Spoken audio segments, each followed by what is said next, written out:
መጀመር ሲያስፈልጉስ ምንድነው ማድረግ ያለባቸው? እንዴት ነው? ፖሊሲ በጣም ከባድ ነው። እዚህ ሀገር የሆነ ቢዝነስ ለመክፈት የግድ ሎኬሽን ያስፈልገው ይሆን? የሆኑ ደግሞ አካላቶች ደግሞ አሉ ያ ሲስተም መኖሩ የሚጎዳቸው። ባይዘዌይ ፍርሃት ነው የራሳችን ጠላት። ባይዘዌይ ዶክመንቴሽን በንሄድ ገንዘብ ስላለው ብቻ ሰው ሁሉ ቢዝነስ መጀመር አለበት ያላሰብ። ለምሳሌ ምን አይነት ዶክመንቶች ናቸው በጣም ነሰሰሪ ነው? ግን ሁሉም ቢዝነስ ጫፍ ላይ ደርሰው ነበር ለመውደቅ። ለምሳሌ ከያን ይቀደም ይጠቀስ ከባድ ነው። ላይክ አሁን ኢትዮጵያ ውስጥ ለምሳሌ ራይድ ሲጀምር እሱን ስቴፖች የማያውቁ አሉ። እሱን እንዴት ማድረግ ይችላሉ? ይሄ ቢዝነስ ባይሰራ ከስቴት ጋርስ ምን አይነት ነገሮችን ማድረግ ይችላሉ? ህይወት የማያናጋ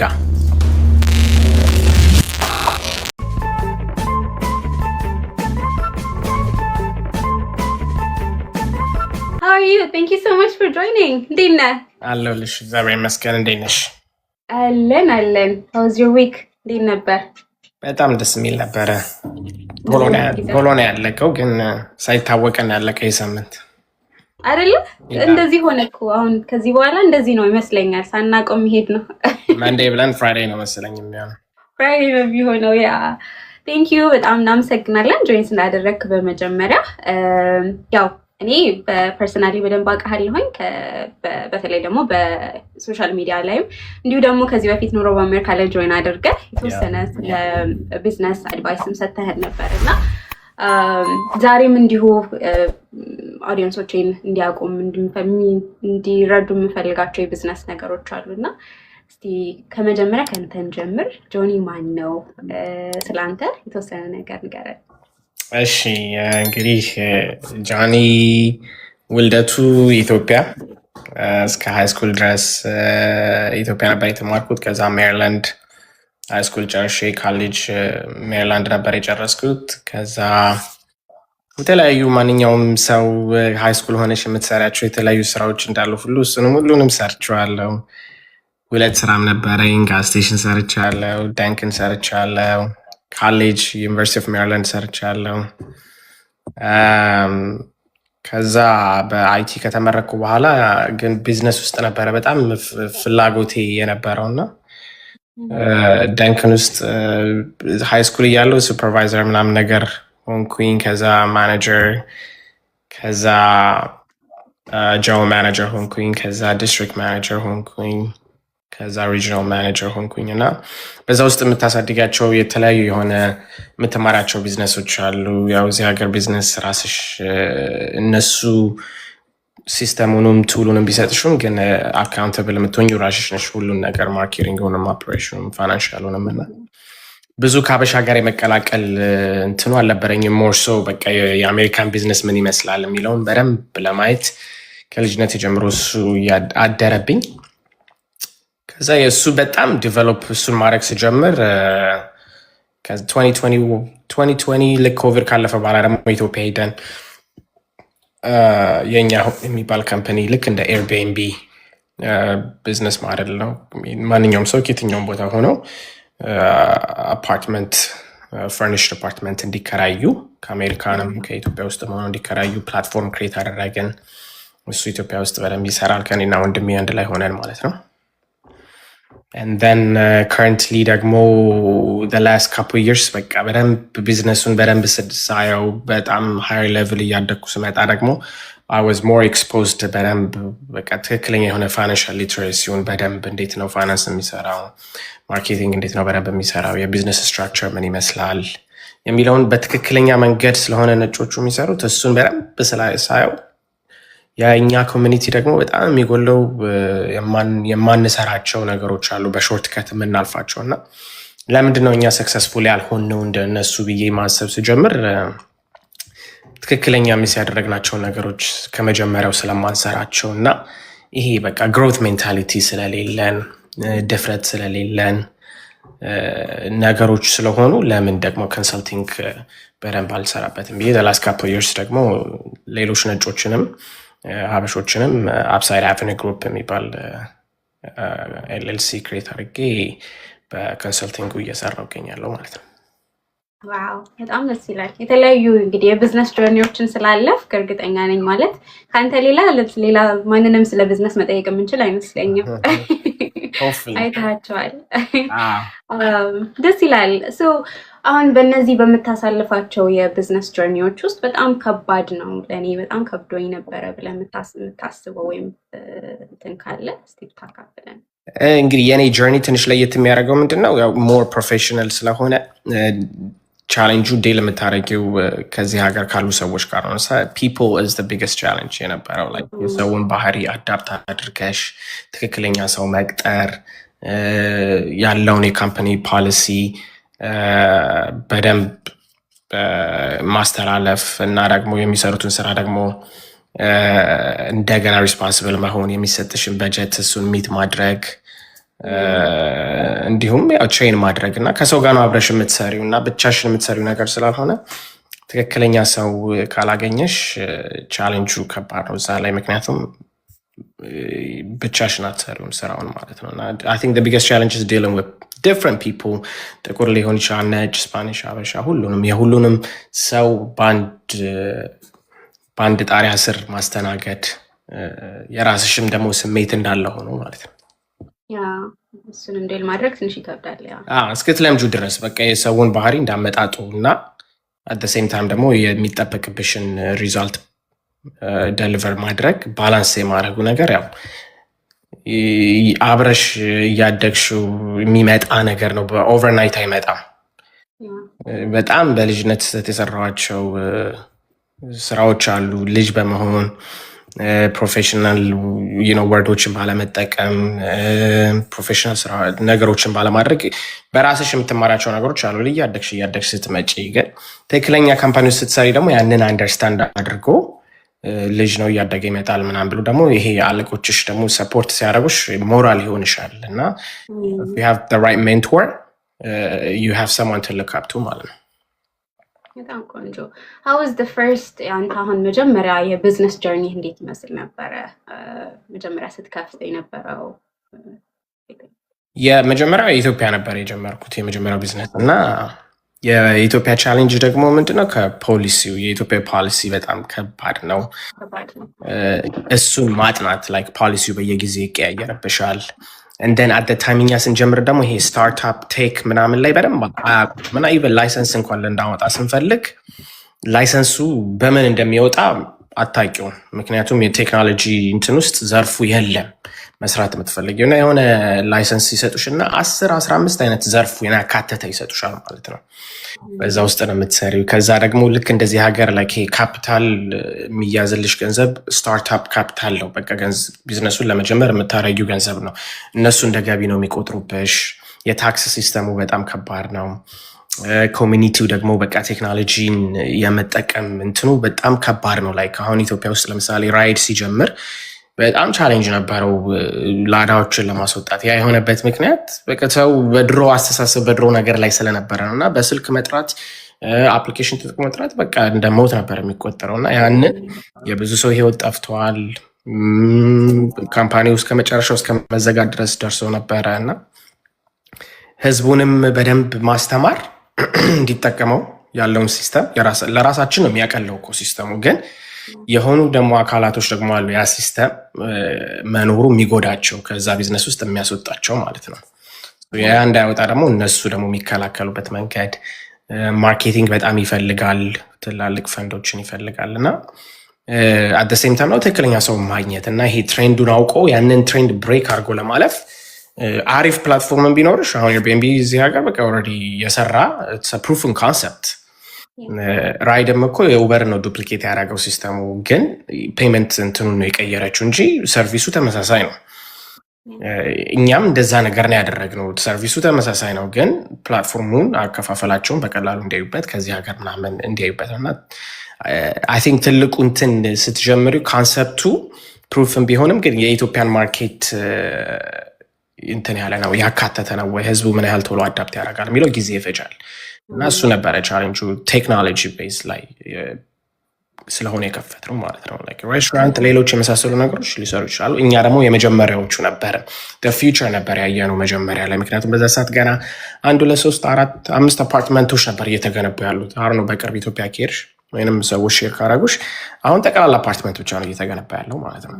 እና we knew this was coming and we want to be the early one to adapt and እነዛ አፓርትመንት ቢልድ የሚያደርጉ ሪል ስቴት ካምፓኒዎች ከኛ ጋር አንድ ላይ እንዲሰሩ፣ ሰዎች ደግሞ የገዙትን ቤቶች በቀላሉ ማከራየት እንዲችሉ፣ እንዲሁም ደግሞ በተለያየ ምክንያት ወደ ሀገራቸው በቫኬሽን ለእረፍት ምናምን የሚሄዱ ሰዎች ደግሞ ግዴታ ሆቴል ብቻ መቆየት ሳይሆን አፓርትመንት መቀየር እንዲችሉ ነበር የሚያደርጋቸው። ነገር ግን ያው ሰው አዳፕት ለማድረግ ያንን ጊዜ ይፈልግ ነበርና ቴክ ላይ ሲሆን ትንሽ ይከብዳል ከሲስተም ከሁሉም አንጻር።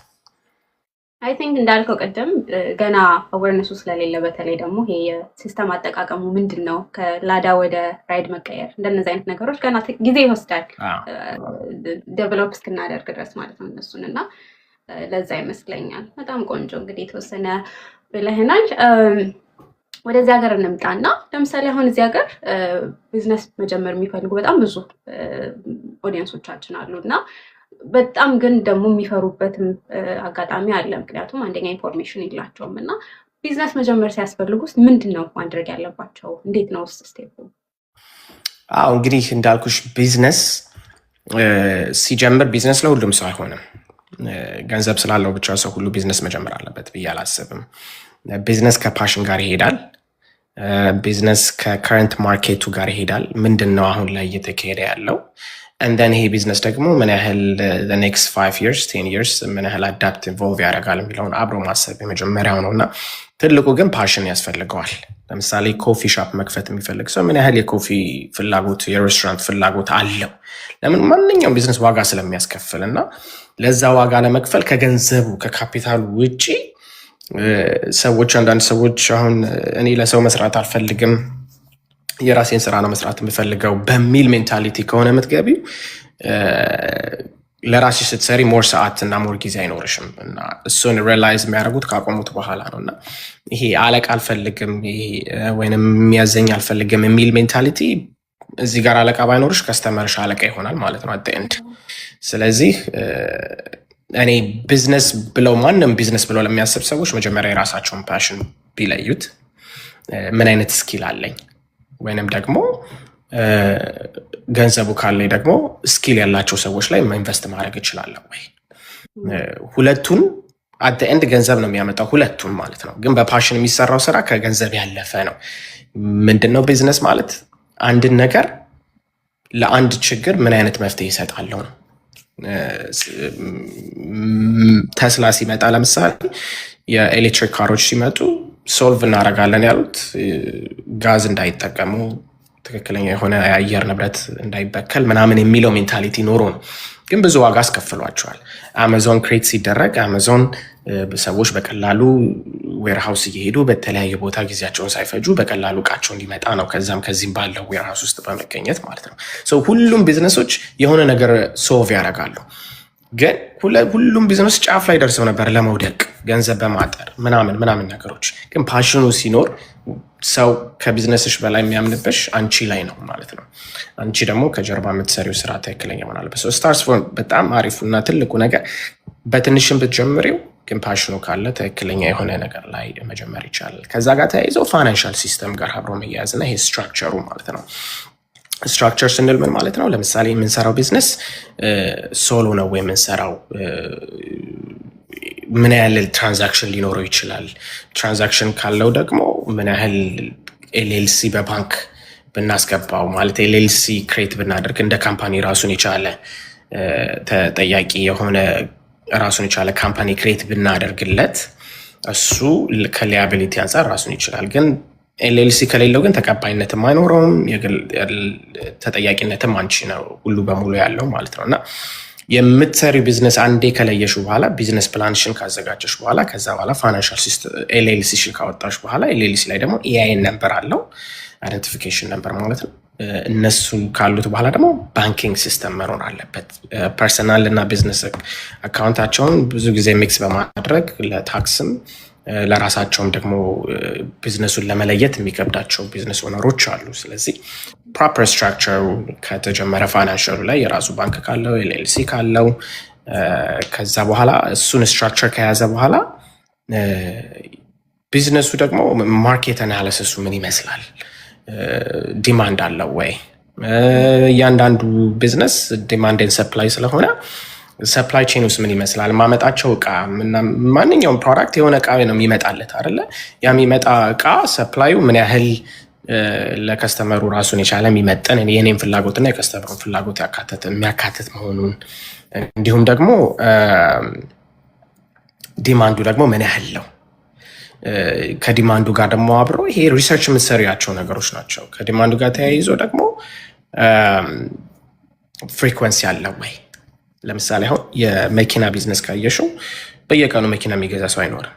አንቺ አሁን ዛሬ የገዛሽው መኪና ፕሮባብሊ 3 ዓመት ሚኒመም ትነጂዋለሽ። ሚኒመም አትሊስት ከዛ በኋላ ለመቀየር ነው የምታስብ። ስለዚህ ያ ማለት ምን ማለት ነው? ያ ቢዝነስ ማስ ማጆሪቲ ኦፍ ፒፕል ነው የሚይዘው ማለት ነው። ስለዚህ ብዙ ሰው ይነካል። በጣም የተለያዩ ሰዎች ነው እየገዙት የሚመጡት እንጂ አንድ ሰው በየቀኑ እየቀያየረ አይደለም። ለምሳሌ ካፊ ሻፕ ቢሆን ግን አንድ ሰው በየቀኑ ይሄዳል፣ ምክንያቱም ኮፊ ስለሆነ የሚጠጣው። የቢዝነሱን እንትን ፍሪኩዌንሲ መለየት፣ አለበለዚያ ምን ያህል ላርጅ ኦዲየንስን መንካት አለብኝ ማለት ነው ያ ቢዝነስ ሪች ለማድረግ። ግን የምትገዡ ወይም የምትሸጩ ነገር ግን በየቀኑ ፍሪኩዌንሲ ካለው ግን እሱ ደግሞ እንደ ቫሊዩሙ ይለያያል እና ቫሊዩሙን እና ትራንዛክሽኑን በደንብ መለየት ነው። ሌላው ትልቁና በጣም ወሳኙ ነገር ቢዝነሱን አጋኖ አለመጀመር እና ሁሉንም ነገር አውቀሽ አትጀምሪም ቢዝነስ ላይ። እነዚህ ነገሮች ግን አትሊስት ማወቁ ቀላል ነገር ናቸው። ከነዚህ ጋር ግን ተያይዞ ትክክለኛው ነገር ደግሞ ምን ያህል ካፒታል ፋይናንስ አለኝ፣ የራሳቸውን ፐርሰናል ህይወታቸውን የቤተሰባቸውን ህይወት የማያናጋ ሆኖ የያዙት ገንዘብ በጀት መስራት አለባቸው ከፋይናንሻሉ ጋር ማለት ነው። ያ በጀት ደግሞ ፎርካስቲንግ እንለዋለን። ፎርካስቲንጉ ላይ የ3 ወር፣ የ6 ወር፣ የ1 ዓመት ተሰሪለት እና ይሄ ቢዝነስ ባይሰራ ሬንት ከሆነ ሬንት የሚያስፈልገው ከሆነ የሬንቱን ሂሳብ፣ የኢንቨንቶሪውን እና ኤምፕሎይ የሚቀጥር ከሆነ ኤምፕሎይን እችላለሁ ወይ? ኦንላይን ደግሞ ሻፒንግ ወይም እንደዚህ አይነት ነገሮች ባይኖሩትም ደግሞ የኢንቨንቶሪን ገንዘብ ማውጣት እችላለሁ ወይ? ባይሸጥልኝ ምን ያህል መቆየት እችላለሁ? ያንን በደንብ መያዝ ማወቅ መቻል አለብሽ ቀድመሽ። አለበለዚያ በየጊዜው ከሚከፈለኝ ከዚህ ከዛ ከሆነ ትንሽ ቴንሽን ውስጥ ገቢና ይሄ ሜንታል ሄልትሽ ላይ ትክክለኛ የሆነ ዲሲሽን ሜክ እንዳታረጊ ሊያደርግሽ ይችላል። ከዛ ጋር ተያይዞ አይ ቲንክ ትልቁ ድክመት ብዬ ማስበው ከኛ ጋር ማርኬቲንግ ላይ ነው ደግሞ ሌላው ማለት ነው። ማርኬቲንግን በደንብ ያለማወቅ ግዴታ ማርኬቲንግ ከገንዘብ ጋር የተያያዘ ብዙ ገንዘብ ስፔንድ ባታረጊም ግን በትናንሽ ገንዘብ እንዴት አድርጌ ቢዝነሴን ማርኬት ማድረግ እችላለሁ ወይ? የሶሻል ሚዲያ አጠቃቀም፣ ሶሻል ሚዲያ ላይ ምን አይነት አዶችን መስራት፣ ቡስት ማድረግ። የተለመደ አሰራር አለ አሁን ኢትዮጵያ ውስጥ እንደምታየው ላይክ ቲክቶከሮችን ማሰራት፣ ለአንዱ መደገፍ ምናምን። እሱ ማርኬቲንግ አዌርነስ ስቴጅ ላይ የምታደርጊያቸው ነገሮች ናቸው። ዳዝንት ሴል ዘ ፕሮዳክት ሴልስ ዘ ብራንድ ነገር። ከዛ ግን አልፎ እንዴት ነው ፕሮዳክት ልሸጥ የምችለው የሚለው ላይ ደግሞ ትክክለኛ የሆነ የማርኬቲንግ ስትራክቸር እና አድቫይዝ ይፈልጋል። ስለዚህ እነዚህ ሁሉ ነገሮች አንድ ሰው ቢዝነስ ሲጀምር ላያውቃቸው ይችላል። ኢትስ ኦኬ። ግን ከአንድ ሰው ጋር አብሮ በአድቫይዚንግ ቢጀምር እነዚህ ነገሮች ስቴፕ ባይ ስቴፕ እየሄደ ጋይድ ማድረግ ይቻላል ማለት ነው። ስለዚህ ከመጀመሪያው እንዳይወድቁ ይረዳቸዋል እና እነዚህ ነገሮች ሰዎች አስበውበት በደንብ ቢገቡ አሪፍ ናቸው ብዬ አስባለሁ።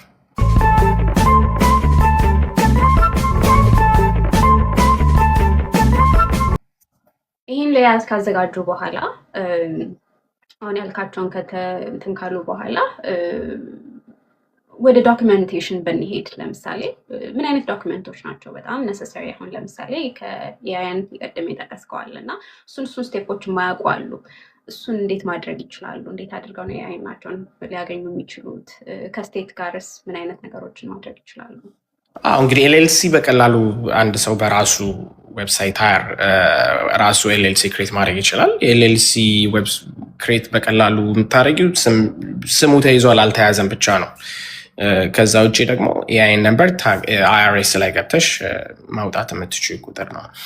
አንዳንድ ሰዎች ይህንን ደግሞ ይቸግረናል የሚሉ ከሆኑ ደግሞ የተለያዩ ኤጀንሲዎች አሉ። ኤጀንት ይህንን ክሬት ሊያደርጉልሽ የሚችሉ ሙሉ የአይን ነምበርሽንም ኤልኤልሲንም ከነ ኤጀንት ማለት ደግሞ ያው የራሳቸውን አድሬስ ምናምን ይጠቀማሉ ማለት ነው። ኢንስተርፍ የራስሽን አድሬስ ከመጠቀም ይልቅ ፎር ዮር ሴኪሪቲ አንጻር ከፈለግሽ ማለት ነው። ግን የቤትሽንም አድሬስ መጠቀም ትችላለሽ። ግን ያው ፐብሊክ ኢንፎርሜሽን ይሆናል እሱ ማለት ነው። ስለዚህ በቀላሉ ኤልኤልሲ ኦንላይን ላይ ኦብቴን ማድረግ ይችላሉ። ኤልኤልሲ IRS ማውጣት ይችላሉ የአይን ነምበራቸውን ማለት ነው። ነገር ግን ደግሞ አቅም ካላቸው ደግሞ እስከ 300 ብር ምናምን ከፍለው ደግሞ እነዚህ ሁሉንም አንድ ላይ መውጣት ይችላሉ ኦንላይን ላይ ማለት ነው። ከዛ በኋላ ሎካል ባንክ ላይ ደግሞ የሚያምኑበት ባንክ ላይ ደግሞ ሄደው የአይን ነምበራቸውን አንዴ ካወጡ በኋላ ዶክመንት ነምበር ስለሚኖራቸው በእሱ ደግሞ ቢዝነስ አካውንት እና ክሬት ያደርጋሉ ማለት ነው። ጥሩ ክሬዲት ካላቸው ፐርሰናል ክሬዲት ካላቸው ደግሞ የፐርሰናል ክሬዲታቸውን ተጠቅመው የዛኑ ቀን ባንክ ባወጡ ቁጥር የቢዝነስ ክሬዲት ካርድ ደግሞ ማውጣት ይችላል። እሱ ሌላው አክሰስ ካፒታል የሚፈጥርልሽ ነው። ጥሩ ክሬዲት ባለሽ ቁጥር ሃየር ማኒ እነሱ የሚሰጡሽ ከ10 ሺህ ብር ከ5 ሺህ ከ10 ሺህ ከዛ በላይም አፕሩቭ ያደረጉሻል ባለሽ ክሬዲት ፐርሰናል ክሬዲት።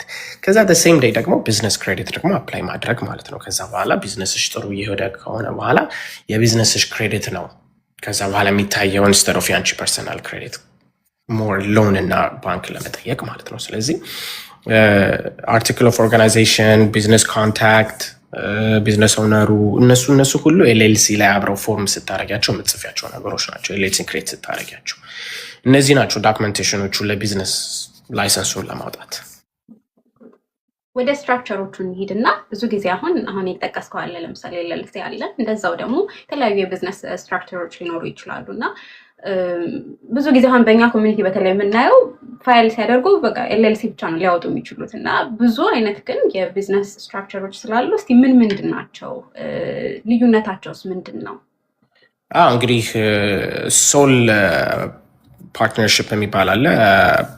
አሁን የሶል ከሆነ ኤልኤልሲ የለሽም፣ ራስሽ ብቻ ነሽ። ቅድም እንዳልኩሽ ተጠያቂነት ኤልኤልሲ የለሽም፣ ሊጋል ፕሮቴክሽን የለሽም፣ ላያቢሊቲ አንቺ ነሽ። ፈንድ ምናምን ለማግኘት ኦልሞስት ኢምፓስብል ነው ማለት ነው። ሌላው ደግሞ ፓርትነርሽፕ ነው። ከፓርትነርሽፕ ጋር ለምሳሌ እኔና አንቺ የሆነን ቢዝነስ ክሬት የምናደርግ ከሆነ ሼርድ ኦነርሽፕ ሼር ላያቢሊቲ ያለው ግን አግሪመንት ያስፈልገዋል እሱ ላይ ማለት ነው። ከዛ ውጭ ግን ሞስት ፖፑላሩ ግን ኤልኤልሲ ነው። ፐርሰናል አሴትሽን የሚጠብቅልሽ ላያቢሊቲ የሚጠብቅሽ እና ለታክስ እና ለፈንዲንግ ደግሞ አንድ ላይ አብሮ የሚጠቅም ነው።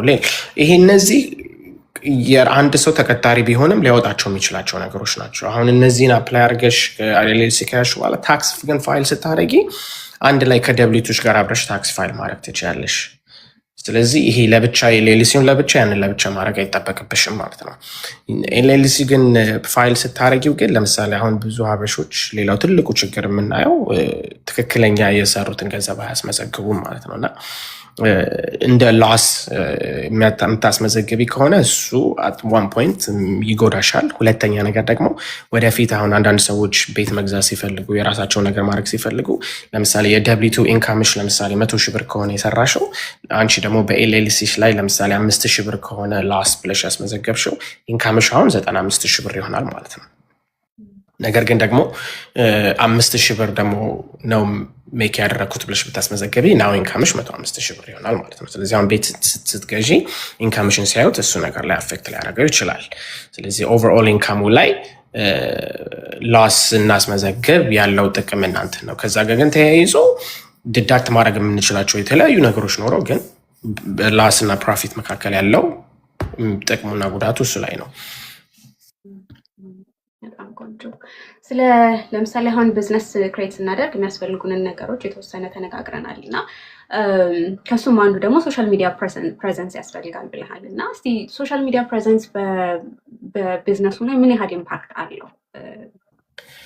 እንግዲህ አንድ ሰው በዚህ ሰዓት ላይ ቢዝነስ ኖሮ ሶሻል ሚዲያን እየተጠቀመ አይደለም ማለት ኦልሞስት ዴይ ለፍታ በቃ ዴይ ዶንት ኤግዚስት እንደማለት ነው።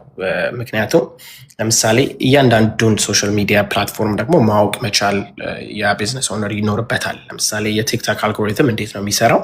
የኢንስታግራም አልጎሪትም እንዴት ነው የሚሰራው? ሰው እዚ ፌስቡክ የሚለውን ከዛ ውጭ ደግሞ ኦዲየንሶቻችን ደግሞ እነማን ናቸው ቲክቶክ ላይ የሚገኙ እና ፌስቡክ እና ኢንስታግራም ላይ የሚገኙ ማለት ነው።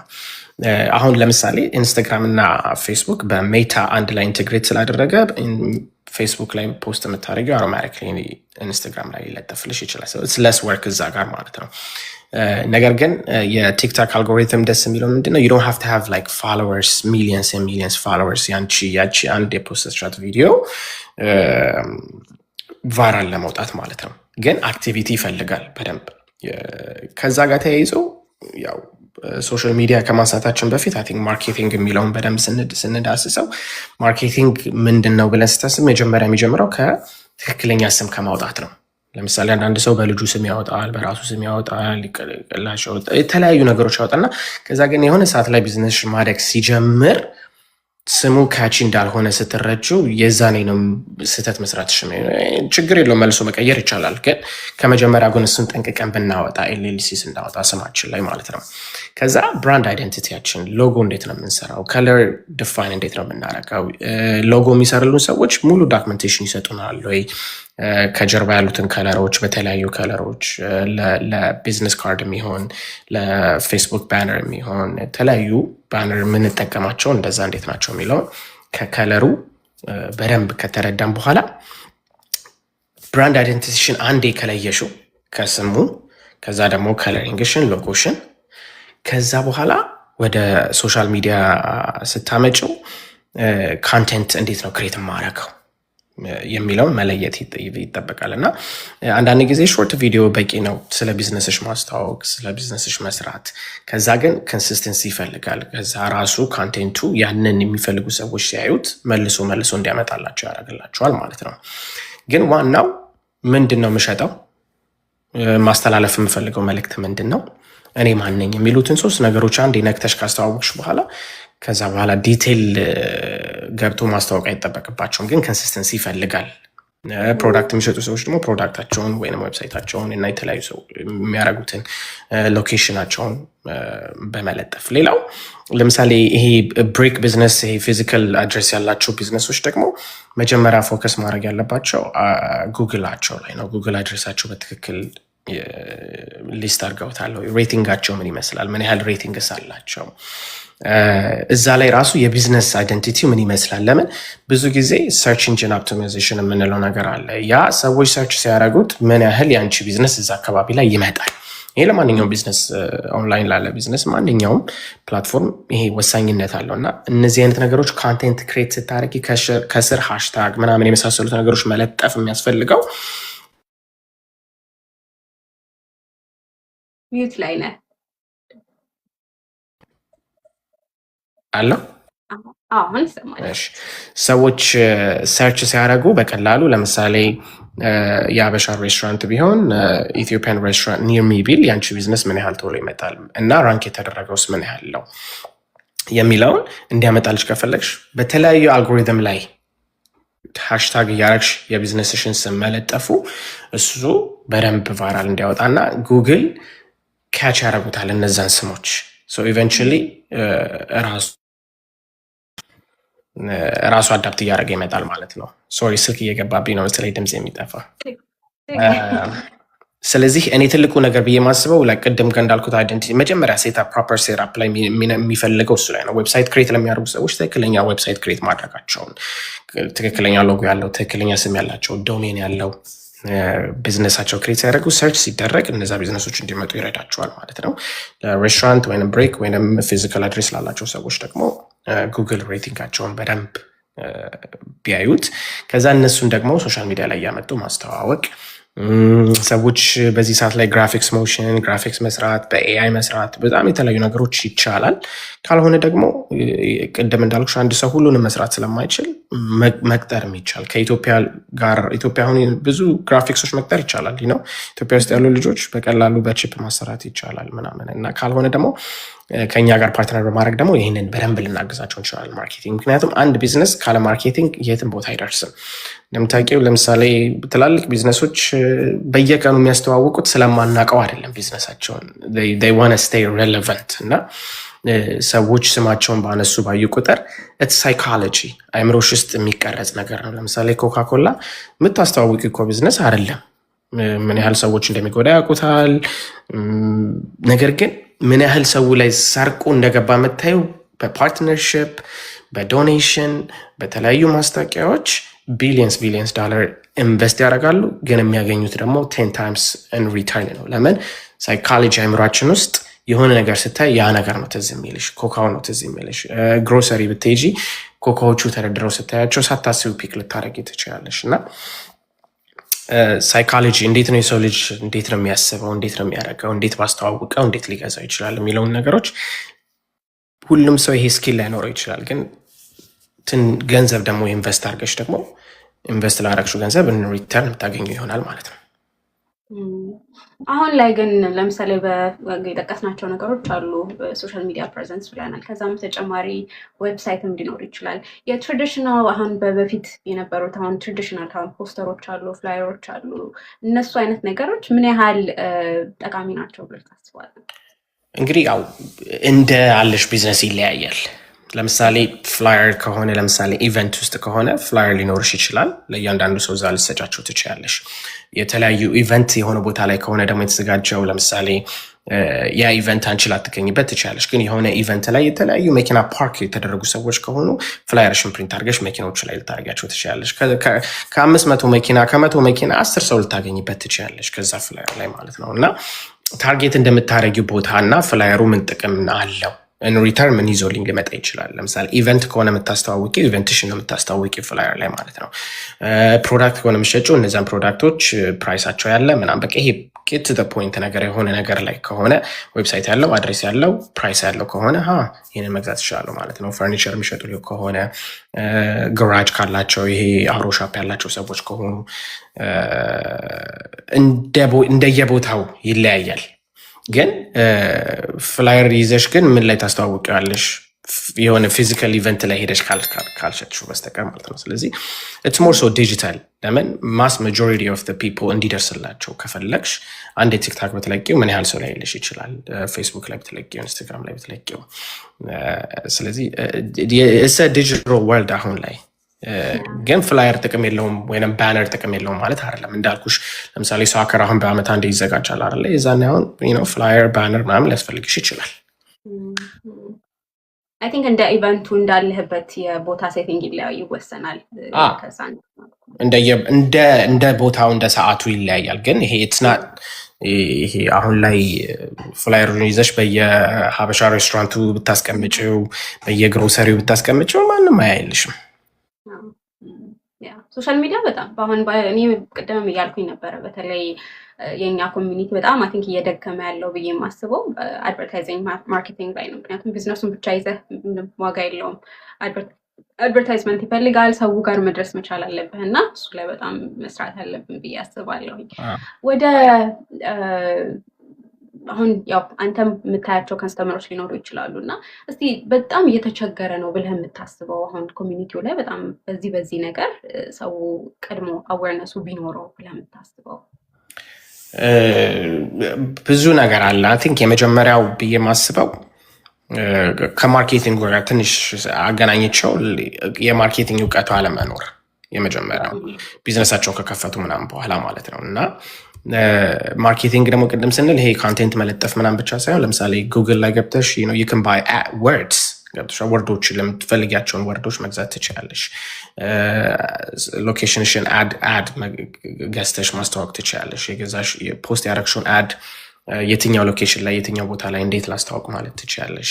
ለምሳሌ ሪል ስቴት ቢዝነስ ላይ ያሉ ሰዎች ሊድ ጀነሬት ማድረግ ይችላሉ። እዛ ውስጥ ሜራ ላይ ገብተው ቴምፕሌት ሰርተው እዛ ቴምፕሌት ላይ የሚፈልጉትን ሪኳርመንቶች አስገብተው ከዚያ ያንን ቢለቁት የተለያዩ ሰዎች ላይ ይመጣላቸዋል። ያንን የለቀቁትን ነገር የሚፈልጉትን ኢንፎርሜሽን ቤት መግዛት ከሆነ የሚፈልጉ ሰው ቤት መግዛት የሚፈልጉትን ሪኳርመንቶች አስገብተው መግዛት የሚፈልጉ ሰዎች አድሬሳቸውን፣ ስማቸውን፣ ስልካቸውን፣ ኮንታክታቸውን ይተዋሉ ማለት ነው። ስለዚህ በቀላሉ ጀነሬት ሊድ እያደረግሽ ነው ማለት ነው። ስለዚህ እንደምትጠቀሚ ቢዝነስ አይነት እዛ ላይ የማርኬቲንግ እውቀት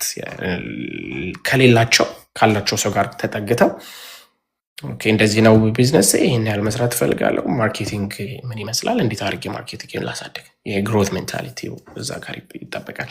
ቅድም እንዳልኩት ብዙዎቹ የመጀመሪያው ችግር ብዬ ማስብ አይ ቲንክ ፓርትነርሽፕ ላይ ትልቅ ችግር ያለው ኢትዮጵያ ኮሚኒቲ ላይ። ፓርትነርሽፕ ደግሞ እንዳልኩሽ በኮንትራት የተያያዘ አይደለም፣ በአግሪመንት የተያያዘ አይደለም፣ በህግ የጸደቀ አይደለም። አንዳንድ ሰዎች 100,000 ብር ድረስ 200,000 ብር በቃል ተነጋግረው በቃ ይሄን ያልሰጥቻለሁ በቃ ይሄንን ጀምር እደግፋለሁ ምናምን በሚል ቢዝነሱ ይጀመራል። ያ ሰው ጥሩ ከሰራ ያንን ሰው ይከደዋል፣ ኦር ቫይስ ቨርሳ ነገር ማለት ነው። እና እኔ ትልቁ ብዬ የመጀመሪያው ኢንዲቪዥዋል ከሆነ ቅድም ያልኩሽን ስትራክቸር መያዝ አለባቸው። ትክክለኛ ኤልኤልሲያቸውን ቢዝነስ ፎርም አድርገው ባንኪንግ አካውንታቸውን ክሬት አድርገው ከዛ በኋላ ደግሞ የሚያገኙትን ገንዘብ ፐርሰናል እና ቢዝነሱን አለመቀላቀል። በጣም ብዙ ማየው በቢዝነስ አካውንት ሄደው ግሮሰሪ ቲማቲም እና ቃሪያ ሽንኩርት ገዝቶ የሚመጣ በጣም ብዙ ሰው አለ። የቤት ኪራዩን በዛ ላይ የሚከፍል ሰው አለ ምናምን። እንደዚህ የተለያዩ ስህተቶች አሉ ፋይናንስ ላይ የምናያቸው ማለት ነው። ሌላው ደግሞ የሚሰሩትን ገንዘብ ሙሉ በሙሉ አለማሳወቅ እና ይሄ የታክስ ዲዳክሽኑን በደንብ አለመረዳት። አንድ ቢዝነስ ለምሳሌ 1 ሚሊዮን ብር ቢሰራ 1 ሚሊዮኑ ሰራው ከሚል 500,000 ብር ሊያስመዘግብ ይችላል ታክስ ከምከፍል ብለው ማለት ነው። ነገር ግን መልሰው የሚጎራቸው ራሳቸው ነው። ለምን? ለምሳሌ ከዛ 1 ሚሊዮን ውስጥ እነሱ ሪሞዴል ቢያደርጉት ቢዝነሳቸውን፣ ሰው ቢቀጥሩበት፣ የተለያዩ እቃ ቢገዙበት፣ ቢዝነሱን ለማሳደግ መልሰው ማርኬቲንግ ላይ ኢንቨስት ቢያደርጉበት ያ ገንዘብ ኤክስፐንስ ቢዝነስ ኤክስፐንስ ተብሎ መልሶ 1 ሚሊዮን ሰራው ነገር ግን ወጪ 500,000 ብር ነበረ ማለት ይችላሉ ማለት ነው። ስለዚህ በተዘዋዋሪ ከምትደብቂው ቢዝነስ ላይ መልሰሽ ሪኢንቨስት ብታደረጊው ያ መልሶ ከስተመር አትራክት ያደርግልሻል፣ ለማደግ ጥቅም ይሰጥሻል። በኋላ ላይ ደግሞ ቢዝነስ ሎን ለመጠየቅ ለማሳደግ ይረዳሻል ማለት ነው። ምክንያቱም የምትሰሪው ገንዘብ ይታያል፣ ኤክስፐንሱ ደግሞ ምን ላይ እንደዋላ ይታያል። የኤክስፐንስ ደግሞ መልሶ ሪተርን ያመጣል ማለት ነው። ለምሳሌ ብዙ ሬስቶራንቶች እንደምታያቸው ጽዳታቸው ይጎድላቸዋል፣ በቂ ኤምፕሎይ የላቸውም፣ ገንዘብ በደንብ አይከፍሉም፣ ጥራታቸው ኢንኮንሲስተንት ነው። እነዚህ ሁሉ ገንዘቡን በደንብ ኢንቨስት አለማድረግ ነው። መልሰው ያገኙትን ገንዘብ እዛው ላይ ኢንቨስት አለማድረግ ቢዝነሱ ላይ ማለት ነው። ስለዚህ ፋይናንሱ ላይ እዛ ላይ ትልቅ ችግር አለ። ከታክስ ዲደክሽን ጋር የተያያዘ ትልቅ ችግር አለ። ማርኬቲንግ ላይ የተያያዘ ትልቅ ችግር አለ። ፓርትነርሽፕ ላይ በትክክል በህግ በኮንትራክት በፊርማ አካውንታቢሊቲን ያለው ፓርትነርሽፕ ክሬት አለማድረግ፣ በሰው ላይሰንስ መስራት፣ እነዚህ የመሳሰሉት ነገሮች እና ሌላው ትልቁ የሚጎላቸው ብዬ ማስበው ይሄ ግሮት። አንድ የሆነ ነገር ከፍተሽ በቃ እዛ ላይ ሪታየር እስክታደርጊ ድረስ መስራት ፍላጎት፣ ከዛ ሜንታሊቲ መውጣት መቻል አለብን። እና ወጣት የሆኑ ቢዝነስ ኦነሮች አሁን በጣም ክሬት እየተደረጉ ስለሆነ እነሱ የቢዝነስ ግሮት አላቸው። እኔ ሌላው ትልቁ ችግር ብዬ ማስበው ያው ተያይዞ ያው ብዙ ቢዝነስ ያላቸው ሰዎች ብታያቸው ይሄ ፈርስት ጀኔሬሽን ላይ የመጡት ናቸው። ይሄ ተለቅ ያሉ እድሜያቸው ከፍ ያሉ እና ለቴክኖሎጂው በደንብ ኤክስፖዝድ ያላደረጉ ትንሽ ፍርሃት ያላቸው በጣም በሃርድ ወርክ ገንዘባቸው የመጣ እና በጣም ነገሮችን ለመድፈር የሚከብዳቸው ሰዎች ስለሆነ ብዙ ማጆሪቲው ቢዝነስ ሆነ ያደረገው ያ ነገር ትንሽ ተላልፎ ነው። እነሱ ናቸው አሁን ላይ ትንሽ ለማደግ የከበዳቸው። ግን ወጣቱ ግን አይ ቲንክ በጣም ይደፍራል ለማሳደግ እና ደግሞ ግዴታ የሀበሻ ቢዝነስ እና የሀበሻን አውዲየንስ ታርጌት ያደረገ ግዴታ መሆን የለበትም ቢዝነሱ። ሚን የቢዝነሱ አይነትም በተለይ በጣም ይወስነዋል ብዬ አስባለሁ። ቢዝነስ ግን ለሁሉም ይሆናል። ቅድም ያው ብልሃል፣ በተለይ ፓሽን መኖር መቻል አለበት። እንደዛው ደግሞ ሜንታሊቲ ያስፈልጋል። የቢዝነስ ሜንታሊቲ መኖር መቻል አለበት ብዬ አስባለሁ። አንድ ሰው ቢዝነስ ለመክፈት ሲያስብ ራሱ እና ለሁሉም መሆን የሚችል ነገር ነው ብለህ ታስባለህ?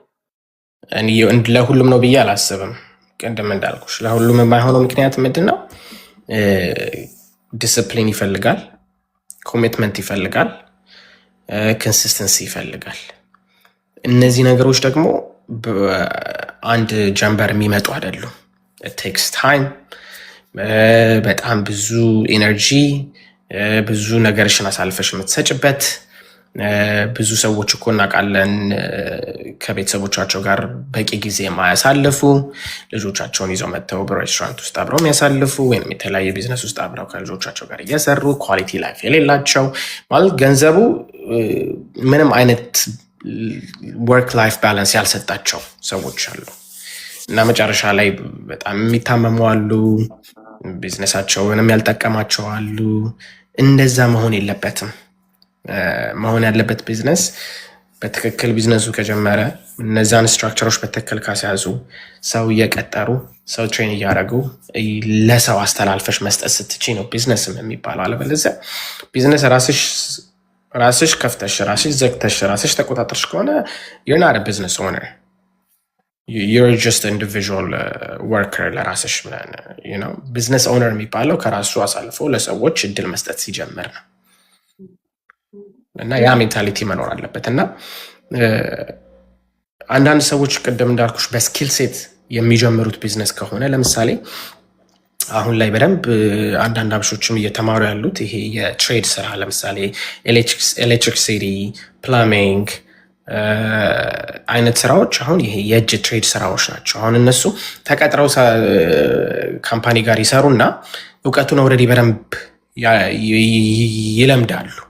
የምትሰሪው ስራ በደንብ ከለመድሽ በኋላ ኦኬ ነገር እየሰራሁት ነው ለካምፓኒ ይህን ያህል ተቀጥራለሁ፣ ይህን ካምፓኒ እኔ ደግሞ ለራሴ ከፍቼ ለራሴ መስራት እችላለሁ፣ ነገ ደግሞ ሰው ቀጥሬ ደግሞ ማሳደግ ይችላል። አሁን ይሄ ከስኪል ጋር አብሮ የሚመጣ አሪፍ ቢዝነስ ነው። እሱ አሁን በጣም ብዙ ሪማደል የሚፈልጉ ሰዎች አላቸው፣ ቤት ያላቸው ሰዎች ሁለቱም ነገር ያጋጥማቸዋል። በቢዝነስ ደረጃ እንደምታውቂው ኤቭሪዌርስ ኮንስትራክሽን በደንብ ብድ አድርገው የገቨርንመንት እንዲሁም የፕሮፐርቲ እንዲሁም ፕራይቬት እንትኖችን ማሸነፍ ይችላሉ ማለት ነው። ስለዚህ ኤሌክትሪክሲቲ፣ ፕላመር ወይንም ደግሞ ኤችቪኤሲ ላይ እውቀት ያላቸው ሰዎች በቀላሉ ያንን ስራ ቢዝነስ ማይንድሴት እንኳን ባይኖራቸው እነዚህም በመጀመር ግን ስራውን ተመሳሳይ ስራ ነው ለሰው ተቀጥረው ከሚሰሩ ለራሳቸው መስራት ይችላሉ። ከዛ ኤክስፓንድ ማድረግ ይችላሉ። እነዚህ በቀላሉ ትራንስሌት የምታደረግ ናቸው። ለምን? የእጅሽ ስኪል ሴት ስለሆነ ማለት ነው። የአይቲ ተቀጣሪዎች የራሳቸውን ስራ የራሳቸውን ነገር ክሬት ማድረግ ይችላሉ። ሶሉሽን እስካለው ድረስ ለሆነ ነገር ሶልቭ እስካደረገ ድረስ። ከዛ ጋር ተይዘው ሌሎች የተለያዩ ቢዝነሶች አሉ። ዋናው ነገር ፓሽኑ አለ ወይ፣ እውቀቱ አለ ወይ፣ ስትራክቸሩን ይዞ ደግሞ በቀላሉ ኦልን ደግሞ ለመግባት በደንብ የሆነ ዝግጅት አለ ነው የሚለውን ከተረዱበት ዋጋ ለመክፈል ደግሞ ምን ያህል እንሄዳለን ብሎ ከተረዱ በደንብ መስራት ይችላሉ ብዬ አስባለሁ። ኦልራይት ጋይስ፣ አዲስ የገባችሁ ላላችሁ እንኳን ደህና መጣችሁ። ኖሮ በአሜሪካ በየሳምንቱ የምናደርገው ፕሮግራም ነው። እዚህ ፕሮግራም ላይ እንግዲህ የተለያዩ ኢንፎርሜሽኖችን ዲስከሽኖችን እናደርጋለን። ዛሬ ደግሞ ጆኒ ቢዝነስ አድቫይዘር ጋብዘን እንግዲህ ስለዚሁ ስለ ቢዝነስ እያወራን እንገኛለን። እኔ ስለ ቢዝነስ ጥያቄዎች ካሏችሁ አዲስ መክፈት እየፈለጋችሁ ግን የተለያዩ ጥያቄዎች ሊኖራችሁ ይችላል እና ከታች ማስቀመጥ ትችላላችሁ። ከዛም በተጨማሪ ደግሞ ጆይን እያደረጋችሁ ወደ 11 ላይ ጆይን እያደረጋችሁ እናንተም የራሳችሁን ጥያቄ እንድጠይቁ እናደርጋለን። ላይክ ማድረግ እንዳትረሱ፣ ፕላትፎርሙ ወደ ሌሎች ሰዎች ጋርም እንዲገባ ላይክ ማድረግ ሼር ማድረግ እንዳትረሱ። የኑሮ በአሜሪካን ቻናል እንዲሁም ደግሞ እነ ጆኒም ባይዘዌ በዚሁ ልጠይቀ ዌብሳይታችሁ፣ ሶሻል ሚዲያ ፕሬዘንስ ኤቭሪቲንግ እናንተም ካለ በዚሁ ብታስተዋውቀን ደስ ይለኛል። ያ ባዮ ላይ አለ አፕሳይድ አቨኑ group.com ብለው የቢዝነስ አድቫይዘር ስልክም ኢሜይልም አለ እዛ ላይ፣ ወይንም ደግሞ በቀላሉ ኢንባክስ ማድረግ ይችላሉ፣ እንመልስላችኋለን። ኤኒ ማርኬቲንግ ወይንም ኦፐሬሽን ወይንም ደግሞ ኤኒ ቢዝነስ አድቫይስ ለሚፈልጉ ሰዎች ማለት ነው። ኦራይት፣ ስለዚህ የጆኒን ብትገቡ የቲክቶክ ቻናል እዛ ላይ ደግሞ ባዮ ላይ የዌብሳይታቸውን ኤቭሪ ኢንፎርሜሽን ዲቴይል ስላለ ቢዝነስ በተለይ አዲስ መክፈት የምትፈልጉ ከሆነ ቀጥታ ማማከር ትችላላችሁ፣ እሱንም ማለት ነው። ወደ ፕሮግራማችን እየሄድን ነው። እንግዲህ ወደ 30,000 እንድንገባ በዚሁ ላይክ ማድረግ ሼር ማድረግ እንዳትረሱ። ጥያቄዎች ካሏችሁ ያው እያየኋቸው ነው፣ ወደ እናንተ እሄዳለሁኝ። ወደ ካሽፍሎ እስኪ እናውራ። ስለ ካሽፍሎ ቅድምም እያነሳሁት ነበረ። በጣም ብዙ ጊዜ ቢዝነስ ይከፈትና ሁሉ ነገር ያዘጋጁና ከዛ መሀል ላይ ሾርቴጅ ይመጣል። በጣም ብዙ ቢዝነሶች የሚቸገሩበት ነገር ነው። ከዛም በኋላ ደግሞ ወደ መዘጋቱ ይደርሳል እና ከምን የመጣ ነው? ከዝግጅት ማነስ ነው? ፈንድ ካለመኖር ነው? ምንድን ነው መንስኤው ብለህ ታስባለህ? በጣም አሪፍ ጥያቄ ነው የጠየቅሽኝ። ምክንያቱም አይ ቲንክ ብዙ ሰዎች ቅድም ያልኩሽ ፎርካስት እና በጀት የሚለው ነገር ከካሽ ፍሎ ጋር አብሮ የተያያዘ ነው። አንዳንድ ጊዜ ሰዎች ሴልስ እና ፕሮፊትን ሚክስ ያደርጉታል። ሴልስ ማለት ጀነሬት ያደረግሽው ገንዘብ ነው። ስለዚህ ታፕ ላይን ሴል አለ። ታፕ ላይን ሴል ማለት ማንኛውም የምትሸጪው ማንኛውም ነገር ሴልስ ይባላል። ስለዚህ እሱ አጠቃላይ ሴልስ አለ። ፕሮፊት ግን አፍተር ኤክስፔንስስ ከዛ ደግሞ ታክስ በኋላ የሚደርስሽ ቤኔፊት የሚደርስሽ ፕሮፊት ነው። ትክክለኛው ፕሮፊት ኢበዳ እንለዋለን ማለት ነው። እና እሱ ላይ የምታገኙ ገንዘብ ነው ካሽ ፍሎሽን የሚያንቀሳቀስልሽ ማለት ነው። እና ብዙ ቢዝነሶች በአበሻ ብቻ ሳይሆን ባደጉት ሀገራት በተለያዩ ሰዎች የካሽ ፍሎው እጥረት ነው ብዙ ቢዝነሳቸውን የሚያዘጋባቸው። እሱ ላይ ትልቁ አብሮ ተያይዞ የሚመጣው ነገር ምንድን ነው? የመጀመሪያው ፕራይሲንግ። ይሄ የምንሸጠውን ነገር ማርጅኑን አለማወቅ። ለምሳሌ አንድ ውሃ ከሆነ የምንሸጠው ያንን ውሃ ለመስራት ምን ያህል ኤክስፔንስ አወጣን። ያ ደግሞ ኤክስፔንስ ስንል ማቴሪያሉን ብቻ ሳይሆን ሌበራችንንም ጨምረን ማለት ነው። ስለዚህ ኮስት ኦፍ ጉድ ይኖረዋል ፕላስ ሌበር ታክስ፣ እሱን ሁሉ ጨማምሮ ነው ፕሮፊትሽን የምታስቢው። ስለዚህ በደንብ ፕራይሲንግ ላይ ያለመረዳት፣ ማርጅኑን ያለማወቅ፣ በተለይ በሀበሻ ካንሰፕት ላይ በሬስቶራንቶች ምናምን የምታያቸው በቃ አንድ ትልቅ በሬ ይመጣል፣ ግን ያ በሬ ምን ያህል ተሰነጣጥቆ ክትፎና ቀይ ወጡ ምኑን ሰርቶ ትርፉ ምን ያህል ነው የሚለው በተለምዶ የሚሰራ ነገር ነው። ለምን እያንዳንዷ ነገር ሜዥር አትደረግም? ለምሳሌ አንድ ክትፎ ለአንድ ሰው የሚመጣውና ለዛኛው የሚመጣው የተለያየ ሊሆን ይችላል። ለምን? ምንም አይነት የሆነ ስኬል የለውም ነገር ስታንዳርድ የለውም። ግን ባደጉት ሀገራት ሌሎች ስታያቸው ኮፊም ስጠጅ የትም ቦታ ስትሄጅ ተመጠና ተያይታ ሻቷ እቺን ታክል ሆና ሚልኳ ሳይዝ ኖሯት ምናምን አይደል? እያንዳንዱ ያቺ ፕሮፊት ስላላት ነው። ከዛ ከፍ ካለች ከዚች እዚች የምታክዩ ወተት ከሆነ የምታደረጊው ይሄን ያህል ወተት በእያንዳንዱ ካፕ እያበዛሽ ነው ማለት ነው። ያንን ስደምሪው የሆነ ፕሮፊት ሽሉዝ እያረግሽ ነው የምትመጪው ማለት ነው። ወይም ኦንላይን ላይ የምትሸጪው ፕሮዳክትም እንደዚሁ ተመሳሳይ የምትሸጪው ቲሸርት የሚሆን ማቴሪያሉ የሚመጣበትን ዋጋ ከዛ በኋላ ሺፒንግ፣ ታክስ እና የመሳሰሉት ነገሮችን ደምረሽ ከዛ አንዳንድ ጊዜ ደግሞ ሪፈንድ ይኖራል። እነሱ ያልተጠበቁ ነገሮች ሲኖር ደግሞ መልሰሽ የምትመልሻቸው ገንዘቦች ናቸው። ስለዚህ የመጀመሪያው ፕራይሲንግ ነው ብዬ አስባለሁ። ሌላው በጀት ያለመስራት ነገር። ለምሳሌ ሲስተም የለንም ብዙዎቻችን። ዴይሊ ሴላችንን የምናይበት፣ ኮስታችንን የምናይበት፣ አናሊሲስ የምንሰራበት ዴይሊ በጀት ሊኖረን ይገባል። ዊክሊ በጀት ሊኖረን ይገባል። መንትሊ በጀት ሊኖረን ይገባል። ኳርተርሊ ኤንድ ይርሊ። እነዚህ ደግሞ ለምሳሌ አንዳንድ ኤግዚስቲንግ ቢዝነሶች ከአንድ ዓመትና ከዛ በላይ የሚቆዩ ከሆነ ደግሞ እነዛን ኮምፔር ማድረግ አለብን ይር ፍሮም ናው ራይት። ሶ ለምሳሌ ዛሬ ላይ ጃንዋሪ 16 2025 ምንድን ነበር የሸጥ ነው? ምን ያህል ገንዘብ ነው የሸጥ ነው?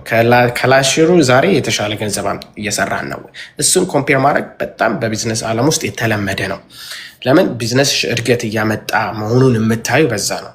ይሄ ደግሞ በሴል ብቻ ሳይሆን በትራንዛክሽን ምን ያህል ከስተመር መቶልኛል ለዚህ ቀን ኮምፔር ቱ ላስት ይር፣ ዊክሊ፣ የርሊ፣ ኳርተርሊ ነገር ማለት ነው። እና እሱን ትራክ ማድረግ ይሄ ዳታ ድሪቭን ዲሲሽን ሜክ ማድረግ አለብን። እና ዳታውን አይተን ከስተመሮቻችን ምንድን ነው የሚፈልጉት፣ ፊድባኩ ምንድን ነው፣ እየተሸጠልን ያለው ፕሮዳክት ሴል ሞስት። እና አሁን ለምሳሌ እንደምታውቂው ትላልቅ ቦታ ስትሄጂ የትም ምናምን ወይ ሜኑ 10 ፔጅ ይመጣልሻል። እሱን አገላብጠሽ ነው የምታየው። ከዛ ውስጥ ግን ኦርደር የሚደረገው ማጆሪቲ ኦፍ 3 ነገሮች ናቸው ሞስት አይደለ። ኮንቪኒየንት ሻፕ ስትሄጂ ጫማ ሁላም ይሸጣል። አሁን ኮንቪኒየንት ሻፕ ጫማ የሚገዛ ሰው የለም። ያሩ ነው ይኖራል ብዬ አላስብም። ግን ምን ያህል ያንን ጫማ በማምጣታቸው የሆነ ገንዘባቸውን ይይዝባቸዋል።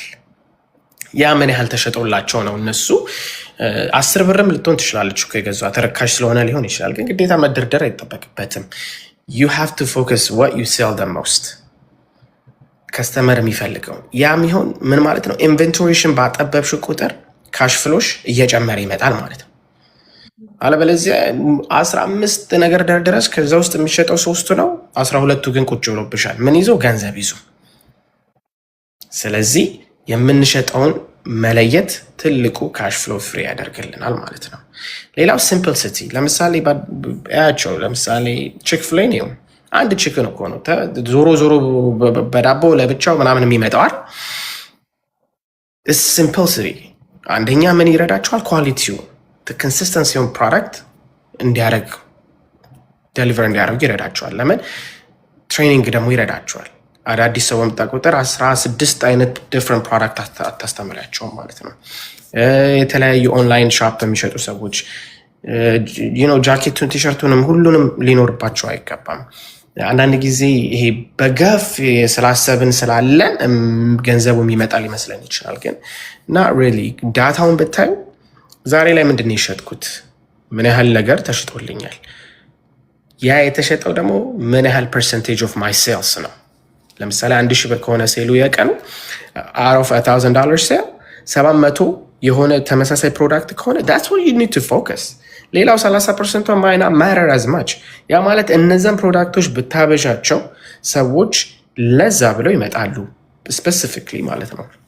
ለምሳሌ አሁን ሳላድ ሻፖችን ብታያቸው በቃ ስለ ሳላድ ብሎ የሚሄድላቸው ሰው አለ። ያው ሳላድ የሚበላው ሰውዬ እኮ በርገር ሊበላ ሬስቶራንት ሊበላ እኮ ደግሞ ሌላ ቦታ ይሄዳል። ግን ሁለቱንም ሳላዱንም በርገሩንም ብታመጪው ያ ሰውዬ እዛ ቦታ ይመጣ። ምክንያቱም ሁለቱም ኳሊቲው አንድ ስለማይሆን ማለት ነው። ግን ሰው ሊፈልግ ይችላል በሚል ብቻ ሁሉንም ነገር ማድረግ ካሽ ፍሎሽን በጣም ይቀንሰዋል ማለት ነው። ኤክስፔንስሽን በጣም ያበዛብሻል ማለት ነው ኢን ተርምስ ኦፍ ኢንቨንቶሪ።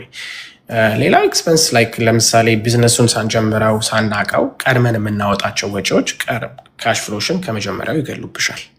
ስለዚህ ቅድም ያለው ቢዝነስ ፕላን ስታወጪ ለቢዝነሱ የሚያስፈልገውን ነገር በደንብ ከተረዳሹ በኋላ የዛን አትሊስት 50% ቀንሰሽ መጀመር መቻል፣ ከዛ አትሊስት ምን ያህል ርቀት ለመሄድ ይረዳሻል ማለት ነው። ስለዚህ ዶንት ራን አውት ኦፍ ካሽ ፍሎ። ብዙ ቢዝነሶች በደንብ ቢዝነሳቸው ሳይታወቅላቸው ሳይደርሱ ነው ቀድመው የሚቀጩት በቂ ካሽ ፍሎ ባለመኖራቸው የተነሳ እና ልክ ሊደርሱ ሲል በቂ ገንዘብ የለም ማለት ነው። ግን ከመጀመሪያው በትንሹ ቢጀመር ያንን ገንዘብ በትንሹ እያሳደግሽ ገንዘቡ ራሱን እየወለደ እድገቱ ራሱ ይጠይቅሻል። ስፔስ ከሆነ የሚፈልገው ሞር ፕሮዳክት ከሆነ መሸጥ የሚጠበቅብሽ ኢንቨንቶሪሽ በደንብ ከሆነ ከሌለሽ እንዳልኩሽ ለምሳሌ ቀደም በተለያዩ የኤሌክትሪክሲቲ ፕላምቢንግ ወይም ኤችቫክ ሰዎች በቀን 10 ሰው ከሆነ የሚደውልላቸው 10 ቦታ መድረስ የማይችሉ ከሆነ ዲማንድ እየጠየቀች ነው ማለት ነው። ሁለተኛ ሰው ያስፈልግሻል ማለት ነው። አንቺ 5 ቦታ መሄድ የምትችይ ከሆነ ያንን 5 ቦታ ሚስ ልታረጊ ነው። ስለዚህ ሰው ብትቀጥሪ 10 ቦታ መድረስ ትችላለሽ። ቢዝነሱ ራሱን እየወለደ ይመጣል። ግን 3 ብቻ ተጠርተሽ 3ቱም ቦታ ደርሰሽ ከሰዓት ብቻሽን ተኝተሽ ለምትዩ ሁለተኛ ሰው ጀምሬ ሁሉንም አገሪቱን አካትታለሁ ብትይ ለዛ ሰው በፍሪ ገንዘብ እየከፈልሽ ነው ኦልሬዲ ቀድመሽ ማለት ነው። እና let the business tells you the need of the growth። ቀድመን በደንብ ቢዝነሱን አናውጣው።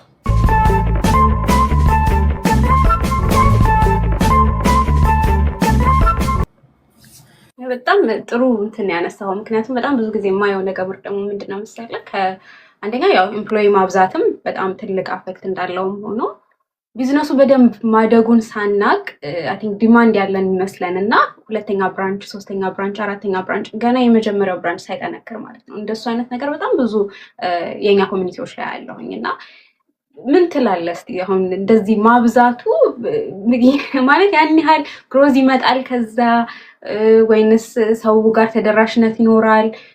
ከዛ አንጻር እስቲ የተወሰነ ነገር እንግዲህ እንደየቢዝነሱ ይለያያል። ቀደም እንዳልኩሽ ለምሳሌ ኦንላይን የሚሸጥ ሰው ለምሳሌ ቲሸርት እና ኮት አልተሸጠልኝም ብሎ በቃ ጂንሱንም ሁሉንም ሱፉንም ቢጨማምር ያኛው ስላልተሸጠ ይሄ ይሸጣል ብሎ ኢንቨንቶሪ ራን ያደርጋሉ። ስለዚህ መጀመሪያ የሚሸጡትን ቀድሞ ማወቅ። እንደዚህ ብሬክ ፕሮፐርቲ በደንብ ኮፊ ሻፕ፣ ሬስቶራንት ምናምን ያላቸው ሰዎች ደግሞ መጀመሪያ የሚጀምረው እሱ ቢዝነስ ቅድም እንዳልኩሽ ኮንሱመርሽን ማወቅ ከሪል ስቴቱ ይጀምራል። እሱ ደግሞ ማለት ነው ትክክለኛ ሪል ስቴት ቦታ ሎኬሽኑ ማተር ያደርጋል። እሱ ቦታ ላይ ባለመክፈትሽ ቢዝነስሽ ከመጀመሪያው ፌል ሊያደርግ ይችላል። ጥሩ ፕሮዳክት ይዘሽ ጥሩ ኤምፕሎይ፣ ጥሩ ከስተመር ሰርቪስ፣ ጥሩ የሆነ ዲዛይን ሰርተሽለት ግን ትክክለኛ ሪል ስቴት ቦታ ሎኬሽኑ ስላላገኘ ፌል ሊያደርግብሽ ይችላል። ስለዚህ ሁለተኛ ልትሞክሪ ትችያለሽ፣ ሶስተኛ ልትሞክሪ ትችያለሽ፣ ጥሩ ቦታ ላይ አግኝተሽ ማለት ነው። ከመጀመሪያው ግን ተምረሽ ሁለተኛ ሶስተኛው የመጀመሪያውን ያነሳልሻል መልሶ ብራንዱ እየመጣ ሲመጣ። ግን ለዛ ቀደም ያለው በቂ የሆነ ካሽ ፍሎ ሲኖርሽ ነው። አለበለዚያ ሁለተኛውንም መልሶሽ ፌል ልታደርጊ ትችያለሽ በቂ ካሽ ፍሎ ከሌለሽ ማለት ነው። ስለዚህ የመጀመሪያውና ወሳኙ ነገር ይሄ ቅድም እንዳልኩሽ የምትከፍቺውን ቢዝነስ በደንብ ማወቅ። ኮንሱመሬ ማን ነው? ዲማንዱ ምንድን ነው?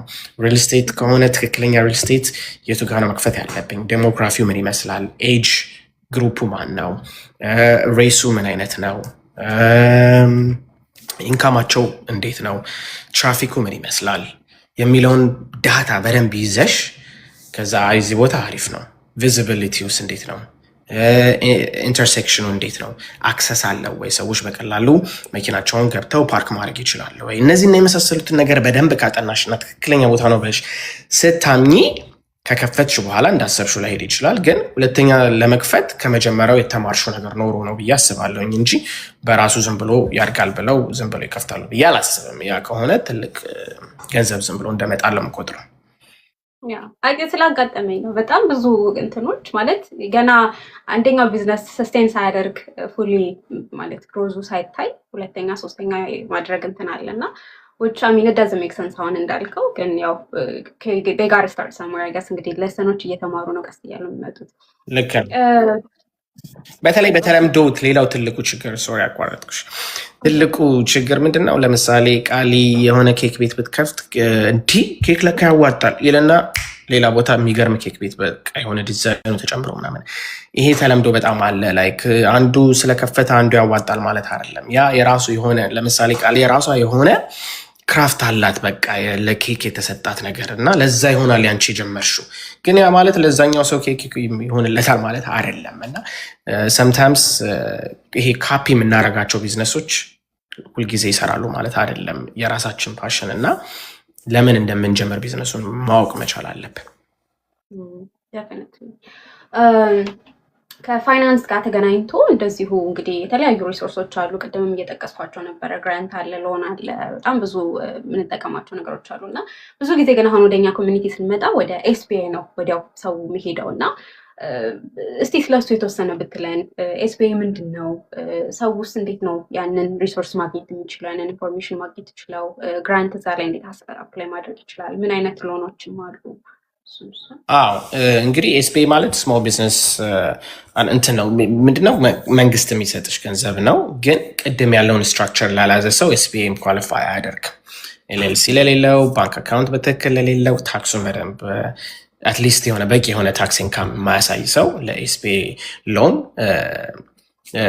ኳሊፋይ አያደርግም። ምንድነው? ኤስቢአይ ላይ ገብተሽ ራስሽ አፕላይ የምታደርጊያቸው ነገሮች ናቸው እንደ ኢንካምሽ አይተሽ ማለት ነው። ጥቅሙ ምንድነው? በጣም ትንሽ የሆነ ክሬዲት እንትናቸው ኢንትረስት ሬታቸው በጣም ያነሰ ነው በኤስቢአይ ሎን እና ሎንግ ተርም የሆነ ፔመንት ነው ያለው። ለምሳሌ በቀላሉ ለክ የሆነ በ3 ዓመት በ4 ዓመት መክፈል ላይ ይጠበቅብሽ ይችላል። እስከ 10 ዓመት 20 ዓመት 30 ዓመት ድረስ አለው የመክፈል ቻንስሽ እና በጣም ብዙ ቢዝነሶች ኳሊፋይ ማድረግ ይችላሉ። ግን ቅድም ያላቸውን ስትራክቸሮች በደንብ ይዘው ማለት ነው። ኤልኤልሲ ኖሯቸው፣ ቢዝነስ አካውንት ኖሯቸው፣ ነምበር ኖሯቸው እንዲሁም ደግሞ ታክስ ያሰሩበትን ይርሊ ታክስ አስገብተው ማለት ነው።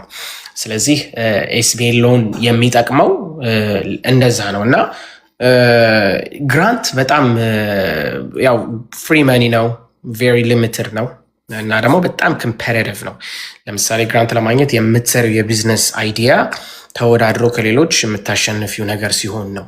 ለምሳሌ አንዳንድ ጊዜ አሁን ሴቶች ወይም ማይኖሪቲ ጥቁሮች እንደዚህ የማሸነፍ አቅም አላቸው እነሱን ሰፖርት ለማድረግ ማለት ነው። ግን it's not a lot of money unless የምትጀምሪው ቢዝነስ ያን ያህል ኒድ ከሌለው ካፒታል የማይጠይቅ ከሆነ that's okay። ግን it needs so much of your time። ለምሳሌ ቅድም እንዳሉ እነዛን ስትራክቸሮች ይዘሽ ከዛ ደግሞ ቢዝነስ ፕላን ኖሮሽ ከዛ እነሱን በየተለያዩ ግራንቶች አፕላይ ያደረግሽ ልክ እንደ እንትን ብለሽ አስቢው። እንደ ስኮላርሽፕ ካሌጅ ልትሄጂ ስትይ እዚህም 5,000 እዛም 10,000 ምናምን ተጠረቃቅሞ የሚመጣ ነገር ሊኖር ይችላል። ስለዚህ ኤስቢአይ ግራንት እንዳልኩሽ ያው በጣም ትንሽ ነው፣ ቬሪ ኮምፓቲቲቭ ነው። እኔ ሞር በደንብ ሰጀስት ማድረገው ኤስቢአይ ሎን ላይ ተለቅ ያለ ገንዘብ ማግኘት ይቻላል ዋንስ ቢዝነስሽ እንደሚሰራ ካሳየሽ በኋላ ማለት ነው። ኳሊፋይ ሊያደርጉ የሚችሉ ቢዝነሶች አሉ ለኤስቢአይ ሎን። አሁን ቅድም ያልከው ስትራክቸር እንዳለ ሆኖ ተጨማሪ ዶክመንቶች ለምሳሌ ማንኛውም ሰው ኤስቢአይ ላይ ማግባት ይችላል። ኳሊፋይ ማድረግ ይችላል ማንኛውም ቢዝነስ as long as እንዳልኩሽ ሜክ የሚያደርጉት ሴልስ መኖር አለበት። የምትሰሪው ሴል እስከ በተመዘገበልሽ ድረስ የሚጠይቀው ሪኳየርመንት ምን ያህል ገንዘብ እየሰራሽ ነው፣ ምን ያህል ገንዘብ ትፈልጊያለሽ፣ ምን ያህል ኢንካም አለሽ፣ ገንዘቡን ደግሞ ለምንድን ነው የምትጠቀሚበት። እንዳልኩሽ በየወሩ መክፈልሽ አይቀርም ለዛ። ስለዚህ ሀቭ ቱ ሃቭ ፕላን። ከመንግስት ነው የምትበደረው ያ ገንዘብ። ስለዚህ ያንን ገንዘብ መመለስ አለብሽ። ለዛ ገንዘብ መመለስሽ እርግጠኛ መሆን አለብሽ። ከዛ ጋር ግን ተያይዞ ኳሊፋይ ለማድረግ ቢዝነስ እስካለሽ ድረስ፣ ሴልስ እስካለሽ ድረስ፣ እነዛ ስትራክቸሮች ኤልኤልሲ እስካለሽ፣ ባንክ አካውንት እስካለሽ፣ ቅድም እንዳልኩሽ ቼክ ሲያደርጉ ባንክ ስቴትመንትሽ ግሮሰሪ ቃሪያና ሽንኩርት እስካልገዛሽበት ድረስ ክሊን የሆነ ሬከርድ ካለው በቀላሉ ኳሊፋይ የማድረግ ቻንስ አለሽ። ከዛ ጋር ተያይዞ የተለያዩ ቱሎችን ሰዎች ፋይናንሽሊ መጠቀም ይችላሉ። እንደ ኩዊክ ቡክ ምናምን አይነቶች ደግሞ አሉ። ኤክስፔንሶችን በደንብ የሚይዝልሽ እና ከዛ ለታክስ ለሲፒኤ ለሚያዘጋጅልሽ ሰው ያንን መስጠት ትችላለሽ። ያ በቀላሉ ከባንክ አካውንቶች ጋር አያይዘሽው ኤክስፔንስሽን እና ፕሮፊትሽን ይለይልሻል። በአመት ምን ያህል እንደሰራሽ ላስ እና ፕሮፊት ይታያል ማለት ነው። ቴክኒክሊ ላስ እና ፕሮፊት ስላለሽ የሲፒኤ ኳሊፋይ አታደርጊ ማለት አይደለም። አዝሎንግ አዝ ስትራክቸር እና ሴልስ ከታያለሽ ድረስ ማለት ነው። ስለዚህ በጣም ማተር የሚያደርገው እሱ ነው፣ በተለይ ስትራክቸር መኖሩ። ካለ ስትራክቸር ኤልኤልሲ ሳይኖርሽ ምናምን ነገር ኢምፖሲብል ለማግኘት። የኤስቢኤ እንደጠቀስን ደግሞ ቅድም የነገርከን ነገር ነበረ፣ ቢዝነስ ክሬዲት የሚባል አለ። ብዙ ሰዎች አያውቁም፣ ቢዝነስ ክሬዲት ምን እንደሆነ አያውቁም። በራሳቸው ካሽ ነው የሚጠቀሙት። እና እስቲ ምንድን ነው ቢዝነስ ክሬዲት? እንዴትስ አንድ ሰው ማውጣት ይችላል? እሱ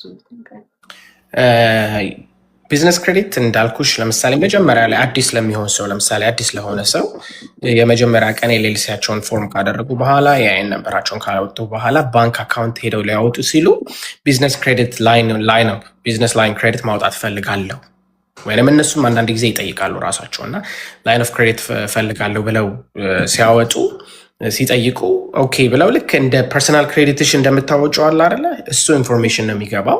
ምክንያቱም ቢዝነስ ላይ ምንም ካፒታል የለሽም አት ዘ ቢጊኒንግ መጀመሪያ ላይ ስታወጪ ማለት ነው። ስለዚህ የፐርሰናል ክሬዲትሽ እና ኢንካምሽን አይተው ይፈቅዱልሻል ማለት ነው እንዳለሽ ክሬዲት እና እንደ ኢንካምሽ መጀመሪያ ላይ የመጀመሪያ ጊዜ ስታወጪ። ስለዚህ የሆነ መቋቋሚያ ገንዘብ ሊሆንሽ ይችላል እንደ ጀማሪ ማለት ነው። መሀል ላይ ደግሞ ቢዝነስ ላላቸው በደንብ ሴል የሚሰሩ ሰዎች ቢዝነስ ክሬዲት ከሌላቸው ደግሞ በጣም ኦፖርቹኒቲውን ሚስ አድርገዋል ብዬ አስባለሁ። ምክንያቱም የካምፓኒሽ ቢዝነስ ክሬዲት ነው ቢውልድ የምታደርጊበት አንድ።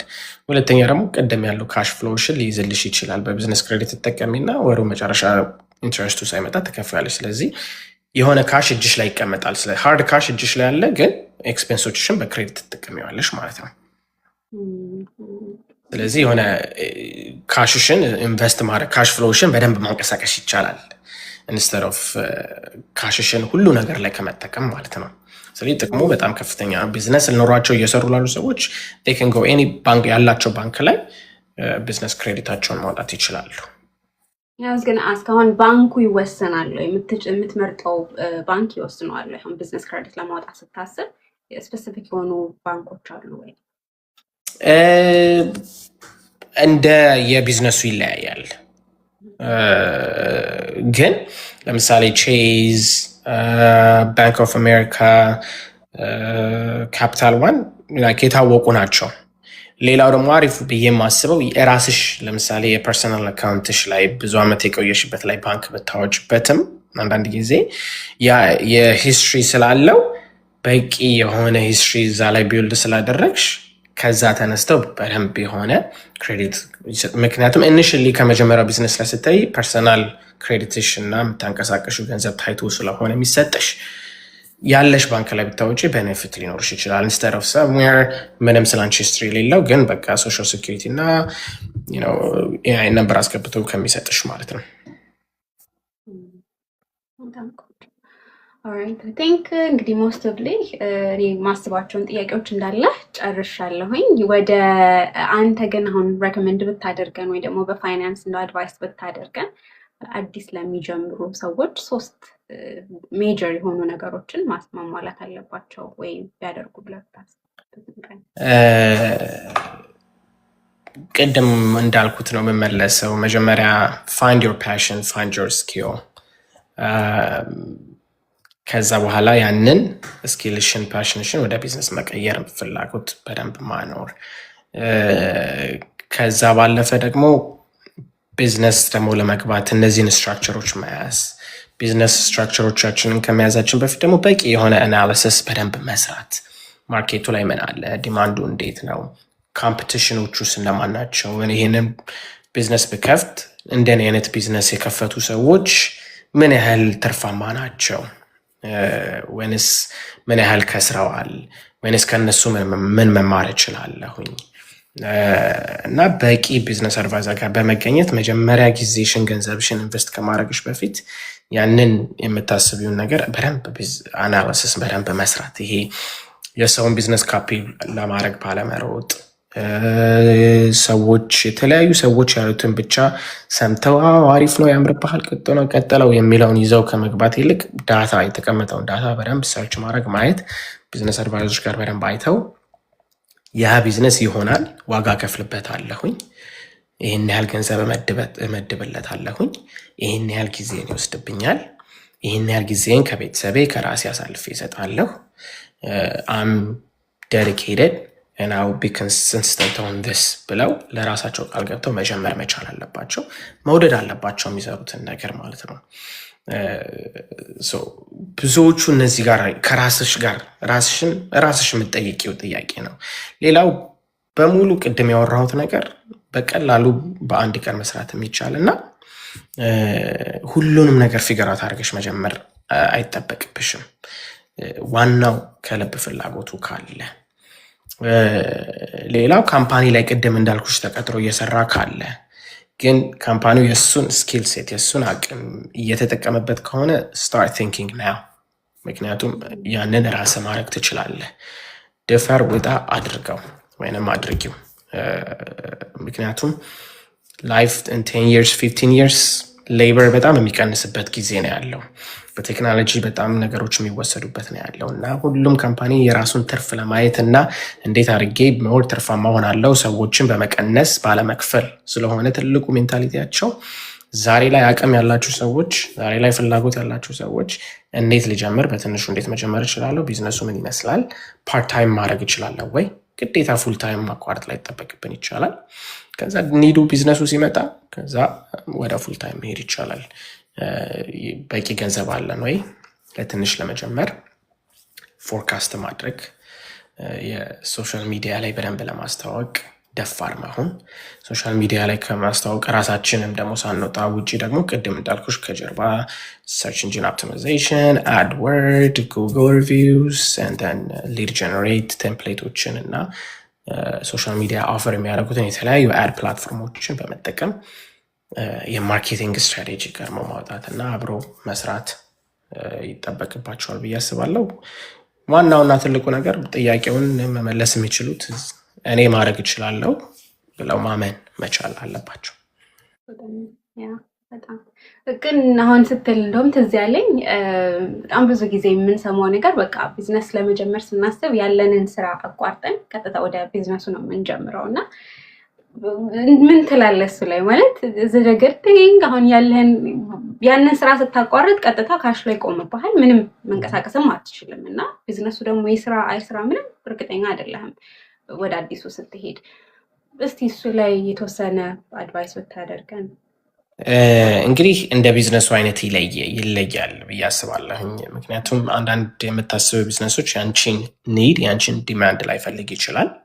ስለዚህ ከጀርባ ራን ልታደርጊው ትችላለሽ፣ ፓርት ታይም ራን ልታደርጊው ትችላለሽ። ነገር ግን የራስሽን ኒድ እና ያንቺን ጊዜ ሙሉ በሙሉ የሚጠይቅ ከሆነ ግን እርግጠኛ ሆነሽ የምትጀምሪው ቢዝነስ የሰራሹ መሆን አለበት ብዬ አስባለሁ። ቅድም እንዳልኩሽ ለምሳሌ ኤሌክትሪሽያን ከሆንሽ ኦልሬዲ ዩ ቢልት ዘ ኔትወርክ ዩ ኦልሬዲ ኖው ዘ ቢዝነስ ሶ ኢትስ ጀስት አ ማተር ኦፍ አንድ 2-3 ኮንትራክት መያዝ ሶ ኢትስ ጀስት ቢልዲንግ ዘ ማርኬቲንግ ፒስ እዛ ላይ ማለት ነው። ግን አዲስ ነገር ግን ከመሬት ተነስተሽ ያራስሽን ስራሽን ሙሉ በሙሉ አቁመሽ ወደዚህ የምትጀምሪ ከሆነ ግን ሊከብድ ይችላል። ምክንያቱም ኤኒ ቢዝነስ ቴክስ ታይም። ያ ደግሞ ምን ያህል ጊዜ እንደሚፈጅ ኢቨን ትክክለኛውን ስትራክቸር ይዘሽ ፕሮሰሱን ተከትለሽ ጥሩ አድርገሽ ከፍተሽው ሰዎች ቅድም እንዳልኩሽ ነው ሳይኮሎጂ ነቲንግ ጋር ለምሳሌ ቃሊ ጠዋት ተነስታ የምታደርገው ከጠዋት እስከ ማታ ሩቲን አላት። ያንን ሩቲን ዲስረፕት ለማድረግ እኔ ምን ያህል ጊዜ ሊፈጅብኝ ይችላል እኮ ነው። ለምሳሌ በጠዋት ተነስታ ኮፊ የምትጠጣበት ቦታ አለ ሁሌ። ያንን ኮፊ ቦታ አስቀይሬ እዚህ ጋር ለማድረግ ምን ያህል ጊዜ ይፈጅብኛል፣ እንዴት ላመጣት እችላለሁ የሚለውን መመለስ ስለማትች ሙሉ በሙሉ ደፍሬ ሙሉ በሙሉ አቁሙ ማለት ይከብዳል ብዬ አስባለሁኝ። ግን ደግሞ ካሉና ካመኑበት ደግሞ ቅድም ያወራነው ነገር በቂ ካሽ ፍሎ ይዘው ወጥተው እኔ የቤት ክራይን እስከዚህ ድረስ መክፈል እችላለሁኝ፣ ወይም ሞርጌጅ ከተከፈለ ኤክስፔንሶቼ ፐርሰናል ኤክስፔንሶቼ ምን ይመስላሉ፣ ለምን ያህል ጊዜ ደግሞ ካለ ካሽ ፍሎ መንቀሳቀስ እችላለሁ፣ ለቢዝነሴ ደግሞ ምን ያህል ገንዘብ አለኝ የሚለውን ተረድተው እንዲሁም ደግሞ ካፒታል ደግሞ ሰብስበው ከጓደኛ ከዘመድ ከቤተሰብ ከተለያዩ ሰዎች ሰብስበው የምትጀምሩ ቢዝነሶች ይኖራሉ። ያንን ኦልን ልትገቢበት ትችላለሽ። ስለዚህ እንደምትገቢበት ቢዝነስ እና ምን ያህል ኮሚትመንት እንዳለሽ ነው የሚያስበው እና it's not always a bad idea as long as you know what you're doing። በጣም ቆንጆ ስማን፣ በጣም በደንብ ኢንፎርሜሽኖችን ዛሬ እንግዲህ እንደ ዛሬ አግኝቼ አላውቅም እኔ ራሴ። በጣም እናመሰግናለን ጆኒ። ተመልካቾቻችን አዲስ የገባችሁ ላላችሁ እንኳን ደህና መጣችሁ። ኖርዌይ አሜሪካ በየሳምንቱ የምናደርገው ፕሮግራም ነው። እዚህ ፕሮግራም ላይ እንግዲህ የተለያዩ እንግዳዎችን እየጋበዝን እንዲሁም ደግሞ የተለያዩ ርዕሶችን እያነሳን እንነጋገራለን፣ ዲስከስ እናደርጋለን። ለኮሚኒቲውም ደግሞ አዌርነስ እንፈጥራለን። ዛሬ እየተነጋገርን ያለ ነው ቢዝነስ፣ አዲስ ቢዝነስ መጀመር ስናስብ ምን ምን ነገሮችን ማሟላት ይኖርብናል፣ ፋንዲንግ፣ ግራንት እንዲሁም ደግሞ ማርኬቲንግ ኦፕሽኖችን እያየን እየተነጋገርን እንገኛለን። ዛሬ ጥያቄዎች ካሏችሁ ከታችን ማስቀመጥ ትችላላችሁ። አሁን ወደ 11 ከ11 ሰዓት ከ10 ሆኗል። እስከ 11:30 ድረስ ሰዎች ኢንቫይት እያደረግን እዚህ ደግሞ ያላችሁን ጥያቄዎች እዚሁ እናንተም ደግሞ ገብታችሁ መጠየቅ ትችላላችሁ። ጆኒ በዚሁ እዚሁ አሁን 62 ሰው ይታየኛል። የጆኒ ቲክቶክ ላይ የገባችሁ እዛ ላይ ባዮ አላቸው እንዳለ ደግሞ የእነሱን ኢንፎርሜሽን ማግኘት ትችላላችሁ። ኤኒ ደግሞ የቢዝነስ አድቫይስ ከፈለጋችሁ ደግሞ ቀጥታ ዲሬክትሊ እነሱንም ኮንታክት ማድረግ ትችላላችሁ። ፕሮግራማችን እስከ 12 ድረስ ይቀጥላል። አሁን ሰው መቀበል ጀምረናል። እንግዲህ ሪኩዌስት ያደረጋችሁ ወደ እናንተ ሄዳለሁ ማለት ነው።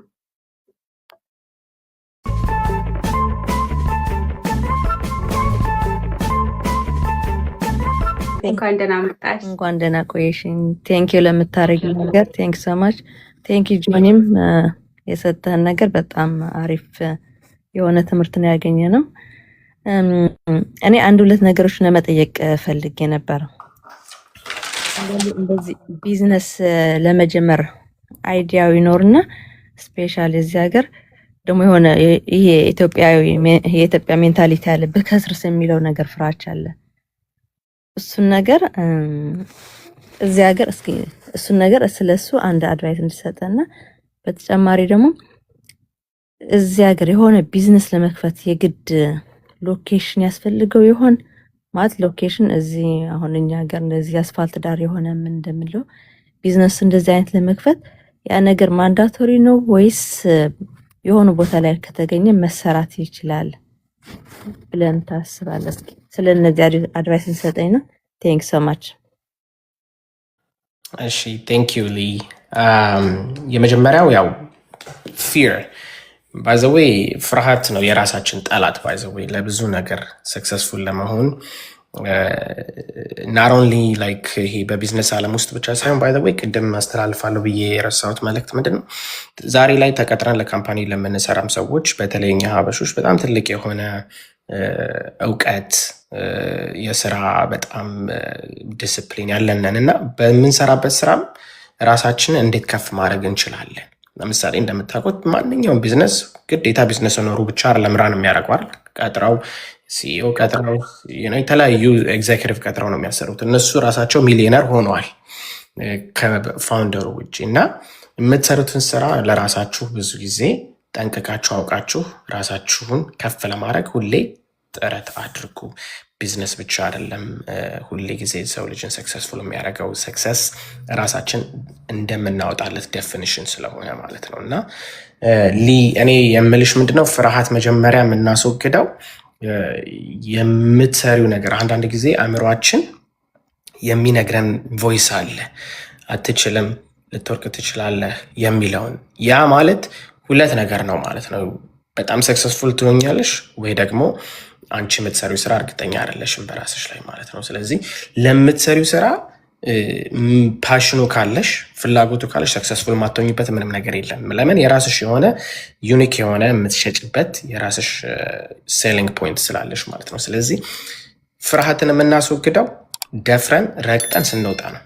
ምክንያቱም መውደቅ ማለት የህይወት መጨረሻ መሆን ማለት አይደለም። ብዙ ሞክረው የወደቁ ሰዎች ከጀመሩ የተሻሉ ሰክሰስፉል ናቸው።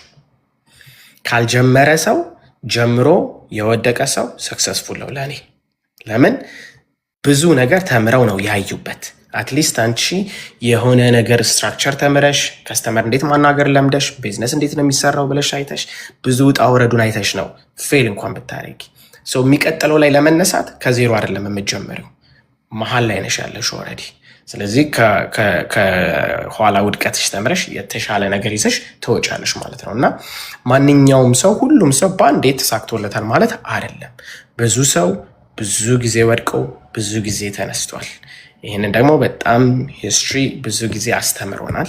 እርግጠኛ ሆኜ ደግሞ እያንዳንዳችን በራሳችን ህይወት ውስጥ ምን ያህል ጊዜ ወድቀን ምን ያህል ጊዜ ተነስተናል። በምንሰራው ስራ፣ በትምህርታችን፣ በቤተሰብ፣ በሀዘን፣ በብዙ ነገር ተሰብረን ተጠግነን ዛሬ ላይ ደርሰናል። ዛሬ ግን አለን። የነገን እግዚአብሔር ነው የሚያውቀው፣ ግን ዛሬን ዩ ሜድ ኢት። ስለዚህ ነገን ስታስቢ ፍርሃትሽን አስወግጁ። ምክንያቱም አትሞችም። ቢዝነስ ስለጀመርሽ ህይወትሽ አይጠፋም። ሉዝ የምታደርጊው ነገር ገንዘብ ነው ሞስት ዊ ሉዝ። ስለዚህ ስትራክቸር በሆነ መንገድ ፓሽንሽ ከሆነ ፍርሃትሽን ይህን ነገር በሞክረው ምንድን ነው የመጨረሻው ሀፕን የሚያደርገው ወርስት መውደቅ እኮ ነው፣ ፌል ማድረግ ነው፣ ገንዘብ ነው። ያን እኮ መልሰሽ ትተኪዋለሽ።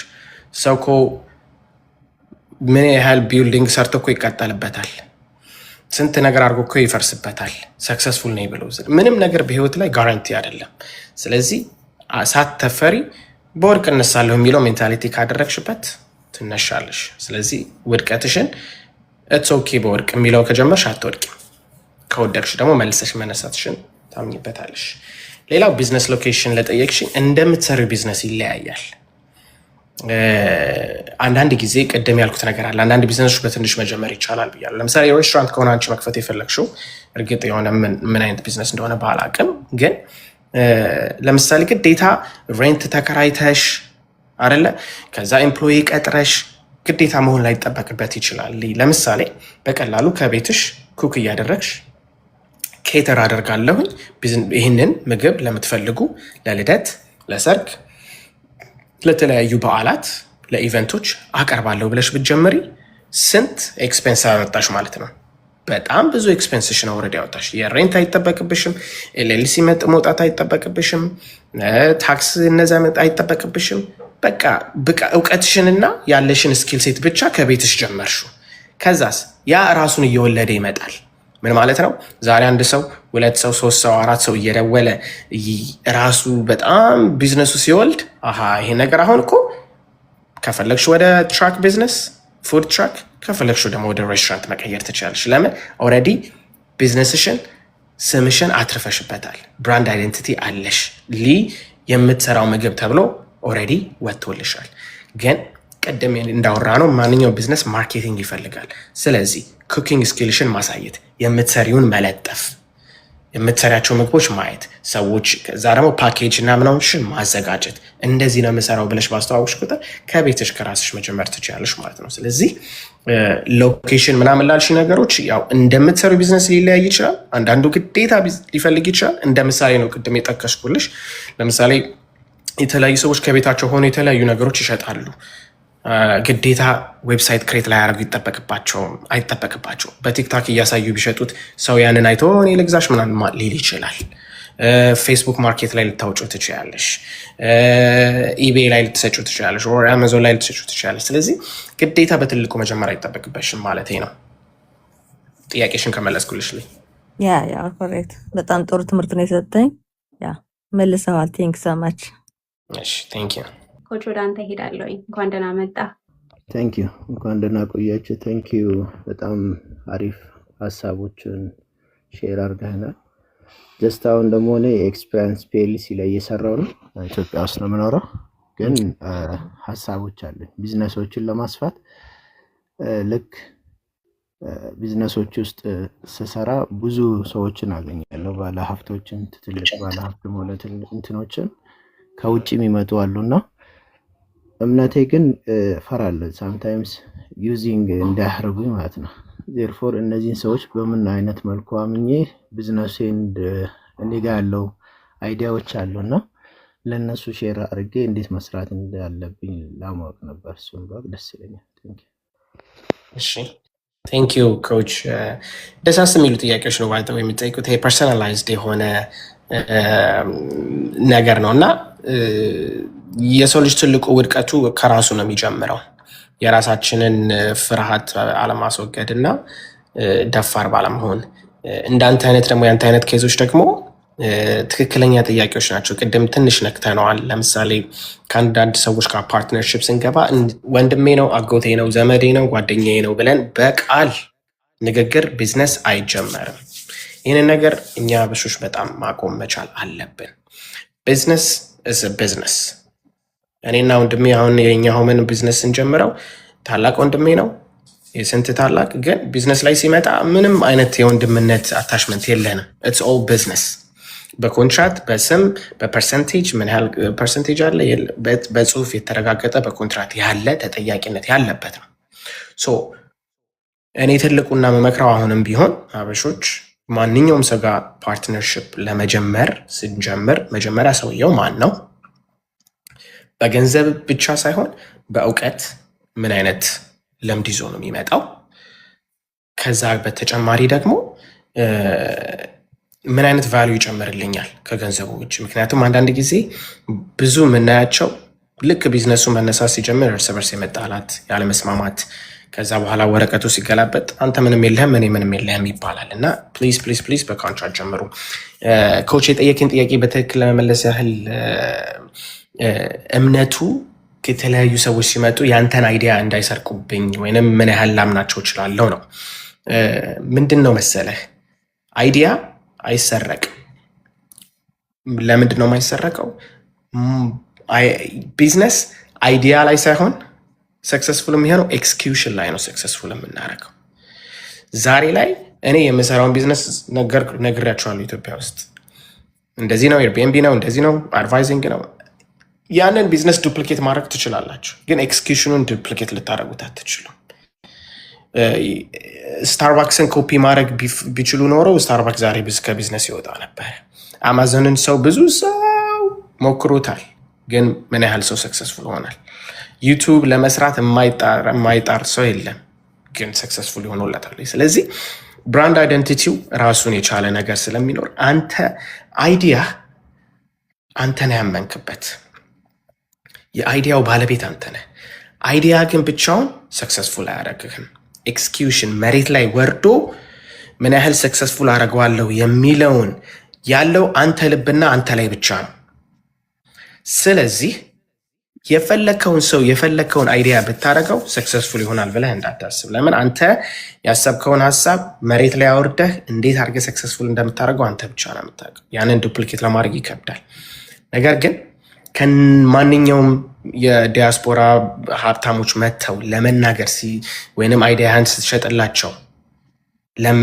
አብረው ፓርትነር ለመሆን ሲመጡ ግን ቅድም ያላቸውን ፓርትነርሺፕ ክሊር ላይ መቀመጥ አለበት በኮንትራክት በህግ በተጠያቂነት ያለው ነገር ስለዚህ አንተ የራስ ኃላፊነት አለ እነሱ የራሳቸው ኃላፊነት አላቸው የነሱ ምን ያህል ኢንቮልቭመንት አለው አንተ ምን ያህል ሼር አለ በኋላ ላይ ዲሲሽን ሜከሩ ማን ነው ብዙ ጊዜ ካምፓኒ ከተመሰረተ በኋላ 51% ብዙ ጊዜ ፋውንደሮቹ ሊኖራቸው ይገባል እንላለን አለበለዚያ ከ51% በታች ካለ ሌሎቹ አንተን አይዲያም ባለቤት ብትሆን ፋውንደርን ብትሆን ከቢዝነሱ ሊያስወጣ ይችላል ይህንን በተደጋጋሚ አይተነዋል ስቲቭ ጆብም አፕልን ክሬት ያደረገው ሰውዬ በራሱ እጅ ራሱ ተባሮ ራሱ ነው ተመልሰው ያመጡት ማለት ነው ግን guess what they failed እሱን ሲያባረሩት ስቲቭን አይደል ከዛ በኋላ ነው ለምነው አምጥተው ቦርድ ኦፍ ዳይሬክተሮቹ እንደገና ያባረራቸው ለምን እሱ ነበር የቢዝነሱ አይዲያ ኤክስኪዩሽኑ ለትንሽ ጊዜ ነው ሄዱት ከዛ ፌል አደረጉ ስለዚህ አንተም ቢሆን አይዲያው ላይ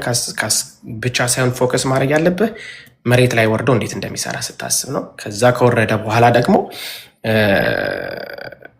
ኮንትራክት ቤዝ ያደረገ ነገር ከሆነ በትክክል በደንብ መስራት ትችላለህ እና ምንም የሚያስፈራ ነገር የለም። እንደምታየው ብዙ ሰው ውጭ ላይ ወጥቶ ይጠይቅ አይደለ ፈንዲንግ፣ እንደዚህ ነው የምሰራው፣ እንደዚህ ሸጫለሁ፣ እንደዚህ ነው ያለኝ ምናምን። የተለመደ እኮ ነው። አይዲያ ይሰረቃል የሚለው ሜንታሊቲ ሀበሻ ኢትዮጵያ ውስጥ ብቻ ነው ባይዘው ያለው እሱ ነገር። አይዲያ ሳይሆን ማሰረቅ ምናምን ሳይሆን ጀስት ቅድም አፕል እንደገለጽከው ስራውን ጀምረህ ግን በብራቸው ሰውን ሪጀክት የሚያደርጉት ነገር ብዙ አለ ኢትዮጵያ ውስጥ እና ኦልሬዲ ተላምደዋል። እና ያ ደግሞ ከውጭ ስመጣ እንዴት ነው የሚለውን አግሪመንቱ አሪፍ ነው።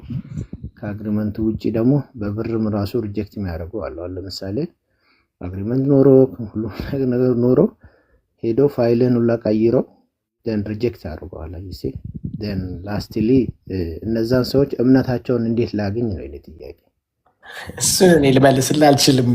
ከጀርባ ገንዘቡን እንዴት ማለት ነው ኤልኤልሲ፣ እኛ ኤልኤልሲ የምንለው እዚህ ሀገር ኢትዮጵያ ውስጥ ፒኤልሲ የሚባለውን በአንተ ስም ምን ያህል ሼር ኖሮ ንግድ ምክር ቤት ሄደህ መዘጋጃ ተረግጦ ማህተም ያለው ሁሉ ነገር ኖሮት በስምህ የተቀመጠ ነገር ምን ያህል ፐርሰንቴጅ እንዳለህ ኖሮ እሱን ማስቀየር ይችላሉ ከሆነ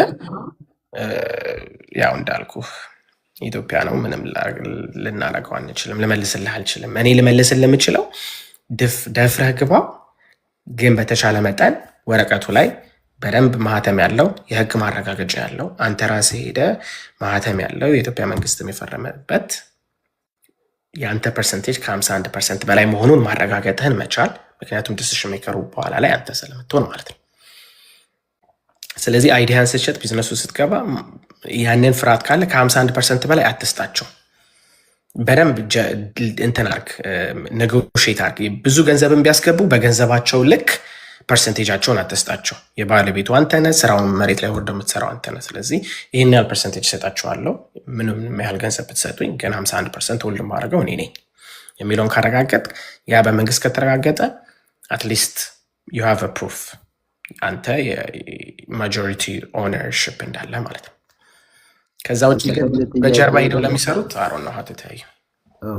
ሰከንድ ጥያቄ ደግሞ እንትን ነው ይሄ ቢዝነስ ከውጭ ኢትዮጵያ ውስጥ እና በመሀል የሚሰሩ አሉ እና ለምሳሌ አሁን ሶፍትዌር ለመስራት ከፈለክ ላይሰንስ ለማድረግ እዚህ አድርገህ ከጨረስክ በኋላ ከውጭ አሁን ለምሳሌ ኢንተርናሽናል ኢሜይሎችን እዚህ ሀገር ላይ እንትን ለማለት ክሬት ለማስደረግ በብላክ ማርኬት ነው እና እሱን ክፍያዎችም እንደዛ ይከብዳሉ እና የውጭውን ደግሞ እዚህ ለማምጣት ምንድን ነው ስቴፕ ማድረግ ያለብን? ለምሳሌ ትልቅ ካምፓኒዎችን ውጭ አሜሪካ ላይ ያሉትን እዚህ ኢትዮጵያ ውስጥ አስገብተው አብሮ ለመስራት ምንድን ነው ስቴፕ? በዛ በኩል በዚህ ሳይድ ኢትዮጵያ ውስጥ ያለው ሳይድ አውቃለሁ፣ በዛ ሳይድ ደግሞ ምንድን ማድረግ ያለብን የሚለው ነው።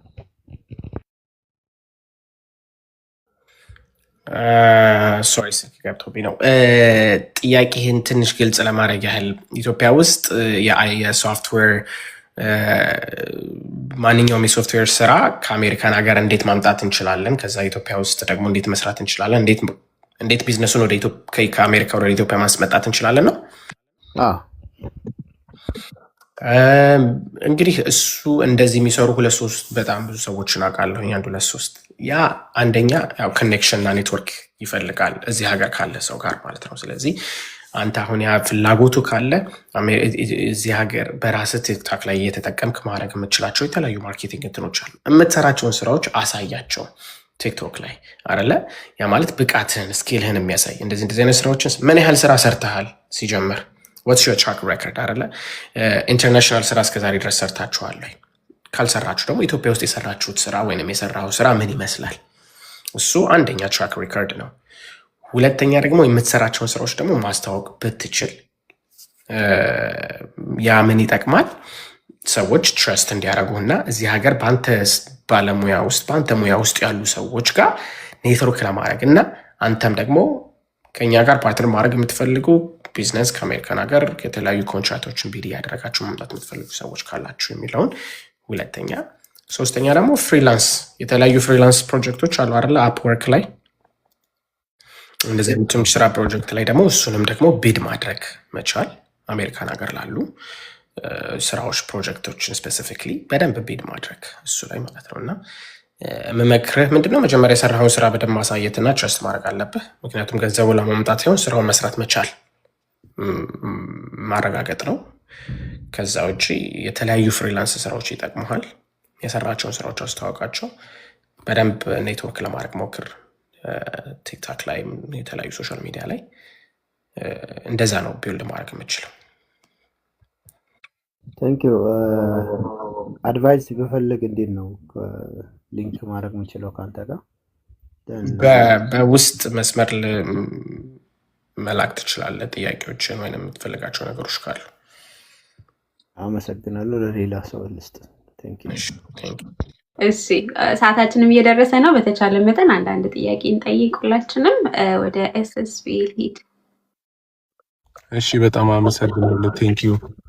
እየተከታተልኩ ነበር። በጣም ሜጀር እና ጠቃሚ ነገር ነበረ። እኔ ግን ሁለት ጥያቄ ነው ያለኝ አጠር አድርጌ ለማቅረብ። አንደኛው ምንድነው እዚህ ዴምቪ አካባቢ ነው የምኖረው እና አሁን ስታወራ ብዙ ነገር እንደተረዳሁት ቤዚክ የሆነ የቢዝነስ እውቀት በደንብ ያስፈልጋል እስካሁን ከዘረዘርካቸው ውስጥ እና ምናልባት ለእንደዚህ የሚረዱን either for a small business like any kinds of course either በቃ በክፍያም ቢሆን የሆነ ባላንስ ያደረገ ነገር ማለት ነው ሪኮመንድ የምታደርገን ኤዱኬሽናል ቲንግ። ሁለተኛ ደግሞ ጥያቄ ምንድነው አንድ ቢዝነስ ትክክለኛ መንገድ ግሮው እያደረገ እንደሆነ ምናቅበት ወይም ኢቫሉዌት ልናደርግበት የምንችለው ሜተድ ምንድነው? በገንዘብ ብቻ ወይም ስትራክቸሩን ብቻ እየጠበቀ ስለሄደ ምናምን ብቻ ላይሆን ይችላል እና ሜቢ እሱ ላይም ሁለቱን ነገር ትንሽ ብትለን ደስ ይለኛል። ቴንኪዩ። እሺ፣ ቴንኪዩ። እንግዲህ ቃሌ ዛሬ ማደርሽ ነው። የጠየካቸው በጣም አሪፍ እና ወሳኝ ጥያቄዎች ናቸው። ምክንያቱም ቅድም እንዳወራ ነው ቃሊም ይሄንን ፕሮግራም የምታዘጋጀው ኤቭሪ ፍራይዴይ የምትመጣው ለኮሚኒቲው በቂ የሆነ እውቀት ኖሯችሁ በእውቀት የምትሰሩትን ነገር እንድትሰሩ ነው እና የተለያዩ ኢንፎርሜሽኖችንም ሼር የምታደርገው በተለያዩ ቦታ ለዚህ ነው። ስለዚህ አሁን አንተ ለጠየቀኝ ኮርስ አንዳንድ እንትኖችን ካንቴንት ላይ ለጥፌያቸዋለሁ እኔ ላይ ግን ከዛ ባለፈ ግን ቢዝነስ ኒዶቹን እኔ የቢዝነስ እውቀቱ እንዲኖረኝ ይፈልጋለሁ። ቢዝነስ ከጀመርኩ በኋላ ምን ማየት አለብኝ? ቢዝነስ እንዴት ነው የሚሰራው? ማርኬት አናሊሲስ እንዴት ነው የምሰራው? ፕሮዳክት እና መሸጥ የምፈልጋቸው ነገሮች እንዴት ነው ፕራይሲንግ ማውጣት የምችለው? ማርኬቲንግ መስራት የምችለው እና የመሳሰሉትን ነገሮች በውስጥ እኔም ብታናገረኝ ከኔ ጋር ዋን ኦን ዋን እንትን ልልህ እችላለሁ፣ ላግዝህ እችላለሁ ማለት ነው በዛ መልኩ። ከዛ ውጪ እንዴት ነው ቢዝነስ ግሮው ማድረጉን ማወቅ የምንችለው ያልከኝ ላይ የመጀመሪያው የምናየው የምንገዛቸውን እቃዎች ወይም የምንሸጠውን ቢዝነስ ምን ያህል እየሸጠን እንደሆነ ቅድም ባወራነው ዳታ ማየት አለብን። ሴላችን ምን ይመስላል? ዛሬ ላይ የሸጥነው ሴል ኮምፔር ቱ ላስት ዊክ ምን ይመስላል? ዊክሊ ሴላችን ዊክ ኦቨር ዊክ ሴሉ እንዴት ነው? ሴሉ ብቻ ሳይሆን ደግሞ ትራንዛክሽኑ ምን ያህል ከስተመር መጥቷል፣ ምን ያህል ከስተመር ገዝቶናል፣ እቃ ሸጠንለታል፣ የእኛን ፕሮዳክት ተጠቅሟል የሚለውን ከስተመር ካውንቱን ማወቅ፣ ያ እንዴት እያደገ ነው የሚለውን በደንብ መለየት፣ እሱ ላይ ሲስተም መኖር አለበት። ቅድም ያለው ለዛ ነው። ከዛ ውጪ ካሽ ፍሎውን ደግሞ ማየት። ሴልህ አለ፣ ቅድም ያወራነው ነገር አለ፣ ሴል አለ። ሴል እና ፕሮፊት የተለያዩ ነገሮች ናቸው እና ኤክስፔንሶችን ከከፈልክ ሁሉ ነገር በኋላ ፕሮፊት ደግሞ ምን ያህል እያደገ ነው፣ ካሽ ፍሎ ምን ያህል እየጨመረ ነው የሚለውን ደግሞ ከኤክስፔንሶች ጋር አብረህ ታያቸዋለህ። ስለዚህ ትራንዛክሽን ይኖረሃል፣ ሴል ይኖረሃል፣ ካሽ ፍሎ ይኖረሃል። እነዛን ዊክሊ፣ የርሊ፣ ኳረርሊ ኮምፔር ማድረግ እና እንዴት ቢዝነስን ደግሞ ሞር መጨመር እችላለሁ፣ ቢዝነስ ላይ ደግሞ ምን እየተሸጠ ነው በደንብ ከስተመሩ ምንድነው በጣም እየገዛ ያለው ያንን እንዴት መጨመር እችላለሁ፣ ኢንቨንቶሪ ደግሞ ምን ያህል ቶሎ ቶሎ እየወጣ ነው፣ የምትሸጣቸው ነገሮች። ምክንያቱም ቅድም ያወራናቸው አለ አንዳንድ ኢንቨንቶሪዎች ገንዘብ ይዘውብን ቁጭ ይላሉ እና ያ ማለት የተሳሳተ ኢንቨንቶሪ ነው የገዛ ነው፣ ኤክስፓይሬሽኑ ምኑ ሁሉ ነገር ወደኋላ ይሄዳል ማለት ነው። በጣም በጣም እናመሰግን። ግን እንትን ፕራይቬት አዋራኝ ያልከኝ ላይክ አንተ እንደዚህ አይነት ክላስ ምናምን ትሰጣለህ? ክላስ ሳይሆን አድቫይዝ አደርጋለሁኝ። ቢዝነስ አድቫይዘር ነው። ነገሮችን ኢንተርፕረነር ክላሶች ምናምን ይኖራሉ ዲኤምቪ አካባቢ ኢዝሊ አክሰስ ማድረግ ምንችል? እስቲ በውስጥ አዋራኝና ኤግዛክትሊ ምንድን ነው የምትፈልገው? ላይክ ሜንታሊቲ ማለት አዲስ ቢዝነስ ክሬት ለማድረግ ነው ፍላጎትህ ወይስ ቢዝነስ ነው ለመማር ፍላጎትህ የሚለውን አም ናት ሶ ሹር። አንዳንድ ጊዜ ኢንተርፕረነርሺፕ ካምስ ዊዝ ዩር ቦርን ዊዝ ነገር ላይክ የሆነ ተምረህ የምታመጣው ነገር አይደለም እና እሱ ግን የሆነ ከውስጥ የመጣ ነገር ካለ እሱን እንዴት ማሳደግ ይቻላል የሚለው ክሬቲቪቲን የተለያዩ ነገሮች ላይ በመማር ማየት ትችላለህ እና ጥያቄህን ክሊር ካረክልኝ በውስጥ ልረዳህ እችላለሁ። ኤግዛክትሊ ቢዝነሱን ነው መማር የምፈልገው ወይስ ክሬቲቭ አይዲያዎችን ነው የፈለግከው? እንዴት ነው የሚሉት ነገሮች? በጣም ነው የማመሰግነው። ቴንኪው ሁለታችሁ። እንደ ሰጀሽን ግን አይ ቲንክ ኮርሱን ብታዘጋጅ ቆንጆ ነው። ይሄ ራሱ ሌላ ቢዝነስ አይዲያ ሳይመጣ አይቀርም። እናዘጋጃለን። አክቹዋሊ ፖድካስት እየሰራን ነው ከአንድ ልጅ ጋር ሎን ኦፊሰር አለ። ኔክስት ታይም አንቺ ጋር የምንመጣለን ስለ ሞርጌጅ፣ እንዴት ሰዎች ሞርጌጅ ገንዘብ ማለት አንድ ሰው ቤት ለመግዛት ምን ምን ነገሮች ይጠበቅበታል፣ አዲስ ሰው አሁን ከኢትዮጵያ የመጣ ሰው ከመጀመሪያው ምን አይነት ስህተቶችን መስራት የለባቸውም፣ ፋይናንሽል እንዴት ራሳቸውን አሁን እኔ በራሴ የሰራሁት ስህተት አለ። ላይክ ዝም ብሎ የተለያዩ ክሬዲት ካርዶችን አውጥተሽ ከዛ ሳከፍያቸው እንደዚህ እና የመሳሰሉት ነገሮች እና አንድ ፖድካስት እየሰራ ነው እንለቃለን። እሱን ፖድካስት የተለያዩ ነገሮችን የምናስተምርበት ይሆናል ማለት ነው እና እሱን እንደ ኮርስ ማየት ከቻሉ አይ ቲንክ እሱን እየሰራን ነው። ግን ሎን ኦፊሰር አሉ ለምሳሌ ብዙ ኢትዮጵያኖች አሉ ሎን ኦፊሰሮች ብዙ የማያውቋቸው ብዙ ሰዎች ሪሌተር ነው የሚያውቁት ይሄ አላር ሪል ኤጀንቶች ናቸው። ግን ከሪል ስቴት ኤጀንቶች ከሎን ኦፊሰሮች ጋር ነው የሚሰሩት እና ብዙ አበሾች አሉ ግን መተው ራሳቸውን አያስተዋውቁም። እንዴት ነው ሎን ፕሮሰስ የሚደረገው? እንዴት ኳሊፋይ ማድረግ እንችላለን? እንዴት ሞርጌጅ ሬቱን ማየት እንችላለን? የአንድ ቤት ኳሊፋይ ካደረገ በኋላ ምን ምን ነገሮችን ማየት አለብን? ከዛ በኋላ ደግሞ የኢንቨስትመንት ቤት እንዴት ነው ፕራይመሪ ሬዚደንስ እንዴት ነው እንዴት ማየት እንችላለን? የት መግዛት አለብን? እና የመሳሰሉት ነገሮች ላይ የቢዝነስ ሎንም እና የመሳሰሉትን አንድ ቀን በውስጥ አዋራሽና እንመጣለን እና በደንብ እንትን ብለን ለኮሚኒቲው እናስረዳችኋለን በደንብ። ኤኒታይም መምጣት ይቻላል። አይ ቲንክ እንደውም ልዩነት አለው አይደለ? አሁን ሎን ኦፊሰር ስትሆን እና ሬልተር ስትሆን ዲፍረንት ግን በዛ ነው የምናውቀው እኛ። በቃ ብዙ ሰው ይሄ ቤት አብሮ የሚያጋዛሽ የሚፈልግልሽ ሰው ነው የሚያው። ግን ያ ሰው ልክ የምትፈልጊውን ቤት ከመረጠልሽ በኋላ በቃ የሱ ስራ አለቀ። ከዛ በኋላ ሎን ኦፊሰር ጋር ነው ሁሉ ዴልሽ ማለት ነው ፕሮሰስ ራን የምታደርጊው። እሱ ነው ታክስሽን፣ ገንዘብሽን፣ ምንሽን ሁሉ ነገር የሚሰራልሽ። እንደዚህ አድርጎ እንደዚህ አስተካክሎልሽ ይችን ጨምሮ ይችን አስተካክሎ ኳሊፋይ እንድታደርጊ የሚያደርግሽ። there's a difference። እኔ ደስ ይለኛል። ኤኒታይም ፕሮግራም ይዘን በእንትን ማድረግ እንችላለን። ኦልራይት በመሀል አንድ የተጠየቀ ጥያቄ አለ እዚህ ጋር።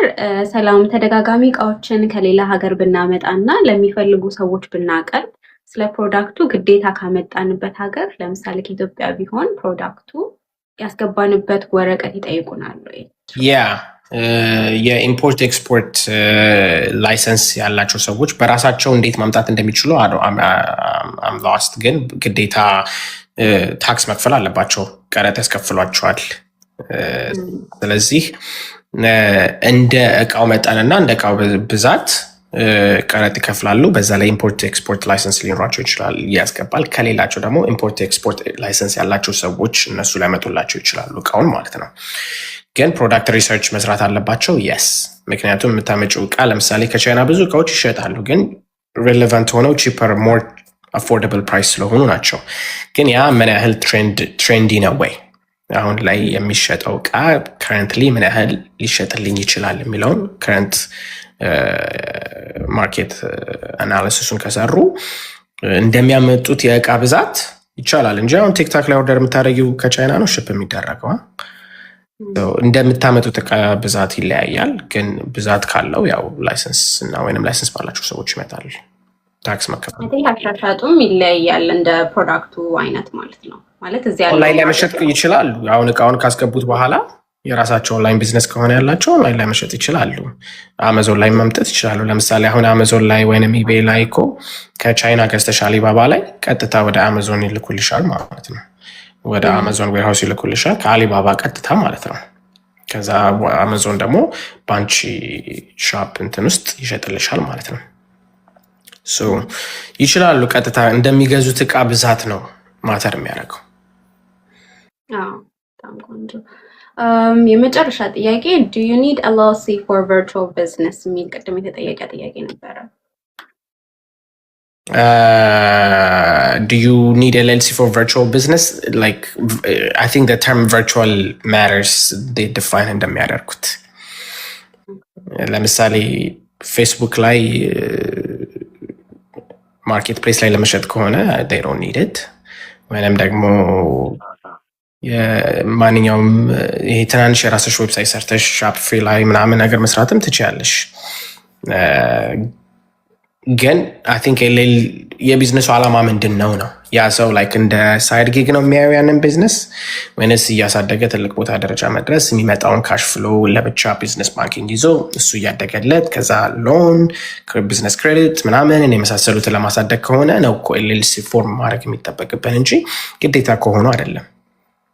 Okay, I think she specifically project management. Oh, VA project management type.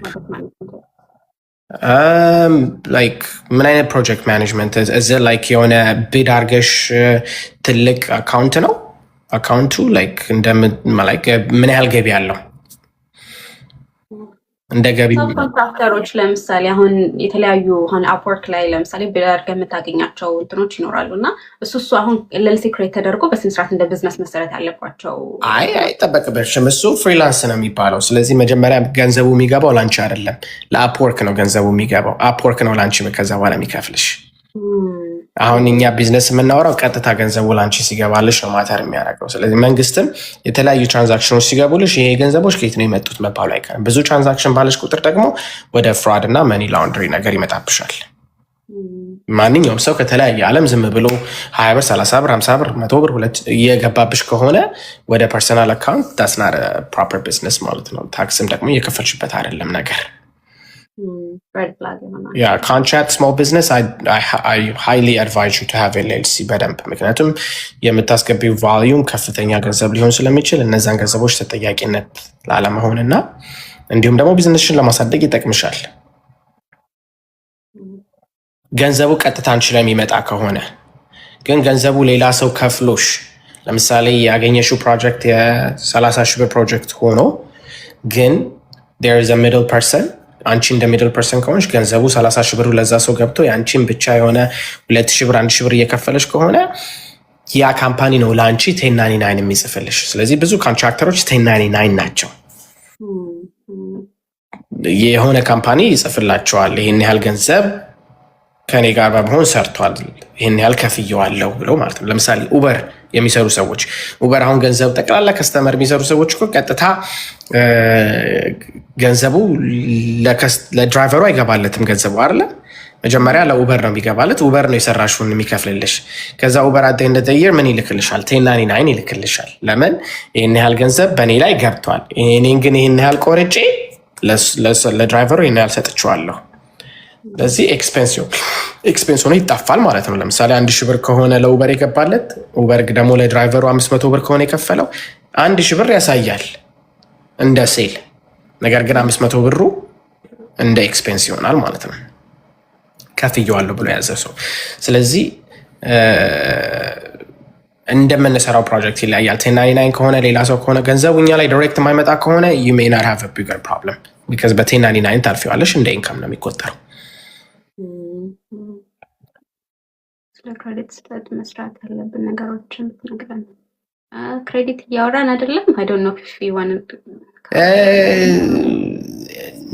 ነካ ለማድረግ ያህል ያው ክሬዲት ፐርሰናል ክሬዲት ነበረ ቅድም ያወራነው ለቤት የሚጠቅሙ ነገሮች ሰው ምንድነው ክሬዲት ለምሳሌ እኔ አሁን አንዳንድ ጊዜ ስህተቶችን ብዙ ጊዜ የማየው ለምሳሌ ቤስት ባይም ስትሄጂ ክሬዲት ታወጫለሽ፣ ሰፎራም ስትሄጂ ክሬዲት ካርድ ታወጫለሽ፣ ሜሲስም ስትሄጂ ክሬዲት ካርድ ታወጫለሽ። ክሬዲት ካርዶችሽ በጣም ይበዙና ከዛ ማኔጅ ማድረግ ያቅትሽ እና በየጊዜው ማትከፊ ከሆነ አንደኛ ኢንትረስቱ ከፍ ይልብሻል፣ ሁለተኛ ነገር ደግሞ የመክፈል አቅም ላይኖርሽ ይችላል። ነገር ግን ክሬዲት ሊኖርሽ ይገባል። ማንም ሰው ክሬዲት የራሳቸው ክሬዲት ሊኖራቸው ይገባል። መጀመሪያ ምንም ለሌላቸው ከኢትዮጵያ በቅርብ ለመጡ ሰዎች ይሄ በራስሽ ገንዘብ 300 ብር ምናምን አስገብተሽ ከዛ በኋላ እሱን እንደ ክሬዲት አይተውልሽ ከዛ በኋላ የራሳቸውን ይሰጡሻል አይደለ? እንደዛ ቢውል አድርገሽ መጀመር ይቻላል። ስለዚህ እኔ ትልቁና ወሳኙ ነገር ብዬ የምለው ክሬዲት ያስፈልጋቸዋል፣ ግን ክሬዲታቸውን በጣም አታብዙት። ኢንትረስት ሬቱን እዩት። መንትሊ ክሬዲት መንትሊ ኢንትረስት ከመክፈላችሁ በፊት ሁሉንም ለመክፈል ሞክሩ። ከዛ በኋላ ያለባችሁን ደግሞ ኦንታይም እየከፈላችሁ ከሆነ እሱ ቢውል እያደረገ ክሬዲት ስኮራችሁ ይጨምራል ማለት ነው። ስለዚህ የመጀመሪያ ፈርስት ታይም ቢዝነስ ኦነር ስትሆኑ ጥሩ ክሬዲት ካላችሁ በደንብ የሆነ ከፍ ያለ ክሬዲት ቢዝነስ ክሬዲት ላይ ይሰጣችኋል። ቤት መግዛት እንዲሁም ደግሞ መኪና እና የመሳሰሉት ብድሮችንም ለማግኘት ደግሞ ክሬዲታችሁ በጣም ወሳኝነት አለው ማለት ነው። better credit you have, the less interest you can get ማለት ነው። Can you tell us how to start non-emergency medical transportation in Maryland? Maryland specifically አላውቀውም, so I can't say like Maryland. ግን ብዙ ሰዎች አሁን ላይ እየሰሩበት እንደሆነ አውቃለሁኝ ዳላስ ውስጥ ኮንትራክት ዳይሬክትሊ ከሆስፒታሎቹ ጋር ኮንትራክት አንዳንዶቹ ይይዛሉ። ያ ማለት ፔሽንቶቻቸውን ወይንም ይሄ ፎሎ አፕ ያላቸውን ሰዎች ቶሎ እነሱ ያደርሳቸዋል። ግን መኪናው አንዳንድ ጊዜ ለምሳሌ ፉል ዲስብሊቲ የሆኑ ሰዎችን የዛ ሙሉ በሙሉ ሁሉንም ያካተተ ሲቲው ሪኳየር የሚያደርገውን ነገር ለዚህ ዲሴብል ለሆኑ ሰዎች የሚወርድ ዊልቸር የሚገባ ስትሬቸር ይዞ መሄድ የሚችል አይነት ከሆነ እሱ ያው የቢዝነስ ሞዴልሽን ከፍ ያደርገዋል፣ ምክንያቱም ሁሉንም ያካተተ ስለሆነ ማለት ነው።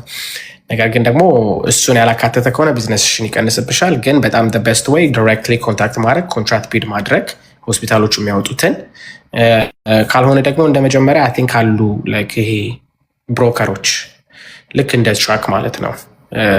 እሱም ቢድ ያደረጉና እነሱ ፐርሰንቴጅ ያነሱብሻል። አንቺ ስራውን ትሰሪያለሽ እስከ 20% ምናምን ድረስ ያነሱብሻል። ግን እያዋጣ ዶክመንት ኦር ሪኳየርመንቶችን ማሟላት አይጠበቅብንም። በእነሱ የምትሰራው ስቲል አለብሽ። የመኪናዎቹ ሪኳየርመንት መኪናው ምን አይነት መሆን አለበት የሚለው ሪኳየርመንቱ መሟላት አለብሽ።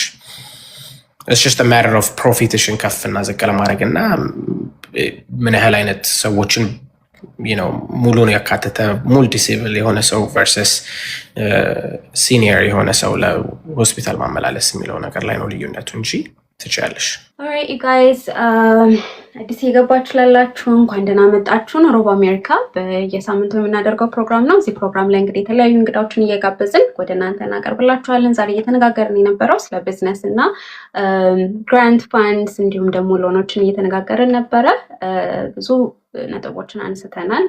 ጆኒ እንግዲህ ቢዝነስ አድቫይዘር። እኔ ጥያቄ ካላችሁ ስለ ቢዝነስን በተመለከተ ወደ እሱ ሪቻት ማድረግ ትችላላችሁ። የጆኒን ቲክቶክ አሁን ገብታችሁ ብትሄዱ እዛ ላይ ደግሞ ባዮ ላይ ያስቀመጠው ሊንክ አለ። በዛው ደግሞ ሪቻት ማድረግ ትችላላችሁ። እኔ ስለ ቢዝነስ ሪሌትድ ጥያቄዎች እንዲሁም ደግሞ ተጨማሪ ሌሎችም ጥያቄዎች ካላችሁ እሱንም ኮንታክት ማድረግ ትችላላችሁ። ፕሮግራማችን እስከ 12 ድረስ ይቀጥላል። ጥያቄ ካላችሁ እንግዲህ ከታች ማስቀመጥ ትችላላችሁ።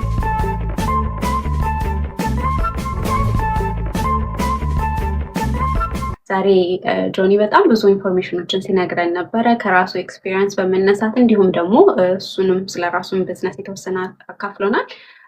ጠቃሚ ደግሞ ለኮሚኒቲ ይረዳል ብለው ያዘጋጃቸውን ኢንፎርሜሽኖች ወደ እናንተ አምጥቷል እና እንግዲህ እስኪ መጨረሻ ወደ ጆኒ ልሂድ እና አንተ ደግሞ የመጨረሻ መልእክት የምታስተላልፈው ካለ ወደ አንተ ልምጣ። እሺ እንግዲህ ቴንኪው በጣም ቃሊ ስለጋበሽኝ ሪቻርድ ስላደረግሽኝ። you're one of the most inspirational motivation person that ቲክታክ ላይ በደንብ ከማያቸው ወጣት ነሽ። በወጣትነትሽ ግን ያለሽን ኢንፎርሜሽን ሰዎችን እየጋበሽ ኮንሲስተንሲ ኖሮሽ ቢዝነስ መጀመር ለሚፈልጉ ሰዎች ምን ያህል ኮንሲስተንት መሆንን እንዴት እንደሚቻል በአንቺ ማየት ይቻላል። ኤቭሪ ፍራይዴይ ሴም ታይም የተለያዩ ቶፒኮችን እንዲሁም የተለያዩ ኢንፎርሜሽን ቴሌግራም ላይ እና ዩቱብ ላይ እንዳልሽን ሼር ታደርጊያለሽ እና ቴክስ ታይም ያለሽን ነገር ሼር ለማድረግ ለኮሚኒቲ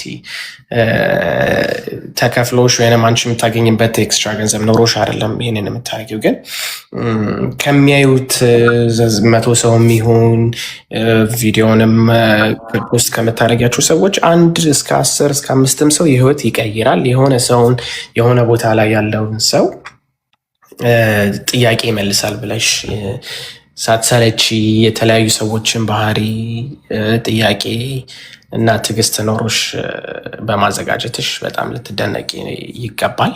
ኪፕ አፕ ፔይ ኦፍ። አንድ ቀን የተለያዩ ደግሞ ምርጥ የተለያዩ ሰዎችን ደግሞ ታገኝበታለሽ። እነሱ ደግሞ ለአንቺ ምን ይዘውልሽ ነው ይመጡና ምን አይነት በረከት እንደሚከፍትልሽ ስለማታውቂው ኔትወርኪንግ ኢዝ ኔት ወርት። ስለዚህ በጣም አሪፍ ስራ ነው የምትሰሪው። ሰዎችን በቅንነት በምታገለግልበት ውስጥ የምታገኘው ራሱን የሆነ በረከት ይኖረዋል እና በጣም ቀጥይበት። በጣም አሪፍ ነገር ነው። not a lot of young women dedicated their time on Fridays, like this እና በጣም ደስ የሚል ነገር ነው. from my perspective I just want you to know, like, keep up. ከዛ ውጪ ግን አጠቃላይ ሀሳባችንን ለመጠቅለል ያህል ማናችንም ቢሆን በምንሰራው ነገር ኮንፊደንስ ይኖረን፣ እንደምንችል እንመን። ማንም ሰው ሆኖ የተፈጠረ እኩል ሆነን የተፈጠር ነው እና ሁሉም ሴትም ሆነ ወንድ መስራት እንችላለን። እንደምንሰራ ማመን አለብን። እውቀት አለን፣ እናንብብ፣ እንጠይቅ፣ ኔትወርክ እናርግ፣ አንፍራ፣ እንምጣ። እንደ ቃሊና ቆንጆ ክሬሽን የተለያዩ ቦታዎች አሉ። ሰዎች የተለያየ ጥቅማ ቤኔፊት የሚያገኙበት ኢንፎርሜሽን ፍለጋ እና እንደዚህ ስክሮል እያደረገን የተለያዩ ቀሎች እና የሰው ጌም ሲጫወቱ ብቻ ቁጭ ብለን ከምናይ እንደዚህ ጠቃሚ የሆኑ ሀሳቦችን የምናገኝበት ቦታ ላይ ዴዲኬት ራሳችንን ካደረገን ራሳችንን መለወጥ እንችላለን። መድረስ ያለበት ቦታ እንደርሳለን። ሰው ምን ይለኛል ለሰው ብዬ የሚሉትን ነገሮች በጣም መተው አለብን። ይሉንታ ሊይዘን አይገባም። ለምንደርስበት ዓላማ ዛሬ ላይ ዋጋ ከከፈልን ነገ ላይ ራሱ ይመልስልናል። ቢዝነስ ብቻ አይደለም ሰክሰስፉል የሚያደርገን። ሰክሰስ ራሳችን ዲፋይን እንዳደረግነውና ያስቀመጥነው ጎል ነው። ሰክሰስ ፋሚሊ መመስረት ሊሆን ይችላል። እናት አባትን መርዳት ሊሆን ይችላል። እህት ወንድምን ማገዝ ሊሆን ይችላል። ስለዚህ የራሳችሁ የሆነ ሰክሰስ ጎል አስቀምጡለት። እርስ በርስ እንዋደድ፣ እንከባበር።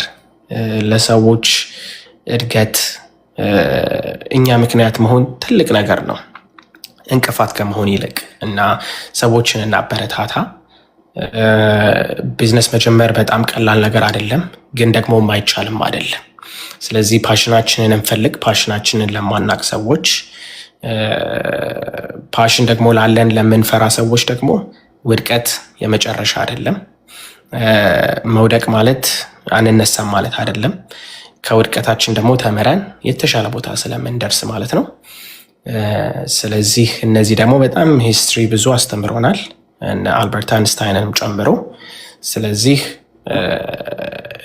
እንደምንችል ካመንን፣ በሁላችንም በምናምነው እምነት ከጸለይን፣ ከበረታን፣ ለሰዎች ጥሩ ከተመኘን፣ ተቀጥረንም የምንሰራ ከሆነ በምንሰራው ስራ ቪዥን ይኖረን። አንድ ቦታ ላይ ተመሳሳይ ገንዘብ ደሞዝ እየተከፈለን ከአመት ቁጭ ብለን ኮምፎርተብል አንሁን። ስኪል ከሆነ ስኪላችሁን ተምራችሁ የሚቀጥለው ሌቭል ላይ ለመድረስ ሞክሩ። ራሳችሁን ቻሌንጅ አድርጉ። ስራ የተለያየ ስራ እየቀያየራችሁ ራሳችሁን ከፍ አድርጉ። እኛ አበሾች አንድ ቦታ ላይ ለብዙ አመት እንቀመጣለን፣ አንድ ስራ ቦታ እና እድገታችንን ይከለክለናል። ሌላ እውቀታችን ስለመነዘርኑ ነው እነዛ ካምፓኒዎች ቁጭ ያደረጉን። ስለዚህ ሌላም ቦታ ሄደን የተሻለ ገንዘብ ሊከፈልን ይችላል። ስለዚህ ደፋር መሆን አለብን። ጥግ ድረስ ፍላጎታችንን ማሟላት ይኖርብናል። እንተጋገዝ። ይሄ ሀሳብ በሀበኛ ኮሚኒቲ በጣም መቀጠል አለበት። እንደምታውቁት ጁሾች ኢንዲያኖች እንዴት እንደሚረዳዱ ታውቃላችሁ፣ ትልቅ ደረጃ እንዴት እንደደረሱ ቻይኒዞች፣ ኤዥያኖች እና እኛ የእነሱን ያህል ብንረዳዳ ሀሳብ ብንቀያየር ያለንን ፕሮፌሽናል ስኪላችንን ሼር ብናደርግ ትልቅ ደረጃ መድረስ እንችላለን እና እንግዲህ ያለንን ፕላትፎርም እንጠቀምበት ነው የምለው። 100%. በጣም I just want to say thank you so much for everything, for your kind words. አሁን ላልካቸውም ብቻ ሳይሆን ከዚህ በፊትም ደግሞ ኑሮ በአሜሪካ ላይ ገብተህ በጣም ብዙ ኢንፎርሜሽኖችን ሰጥተሃል እና በዛም ነው ደግሞ ድል ኖሮ ልንገናኝ የቻለው። እንዳልከው ቲክቶክ ቀላል አይደለም። በጣም ብዙ ሰዎችን የምታገኝበት፣ የምትነጋገርበት፣ ከናክት የምታደርግበት ፕላትፎርም ነው እና ከዛም ደግሞ አንተን በማፍራቴ I'm very like thankful። በጣም አመሰግናለሁ ለምታደርጋቸው ነገር እዚህም ብቻ ሳይሆን ቆንጆ ክሬሽን ላይ ሌሎችም ሰዎች ጋር እየገባህ እንደዚህ ኢንፎርሜሽን ስለምትሰጥ ኮሚኒቲያችንን ስለምታገለግል ከልብ አመሰግናለሁኝ። ይሄ የመጀመሪያ ኤፒሶዳችን ነው። ሁለተኛ እና ሶስተኛ ይኖረናል ብዬ አስባለሁ። ከዚህ በኋላ ኢንቫይት አደርጋለሁኝ። but I just want to say thank you so much join ስላደረግከን ዛሬ። ቴንክ ዩ አፕሪሺየትድ በጣም። እዚህ ጋር ደግሞ ቁጭ ብላችሁ ለተከታተላችሁን፣ ጥያቄ ለጠየቃችሁ፣ አክብራችሁ ደግሞ ለገባችሁ እና ሆፕፉሊ ጥያቄዎቻችንን ለመለስንላችሁ ደግሞ እናመሰግናለን። ቃሊን በደንብ ተከታተሏት። ቴሌግራምሽንም ነገራቸው ብዙ ኢንፎርሜሽን እንደሚያገኙ።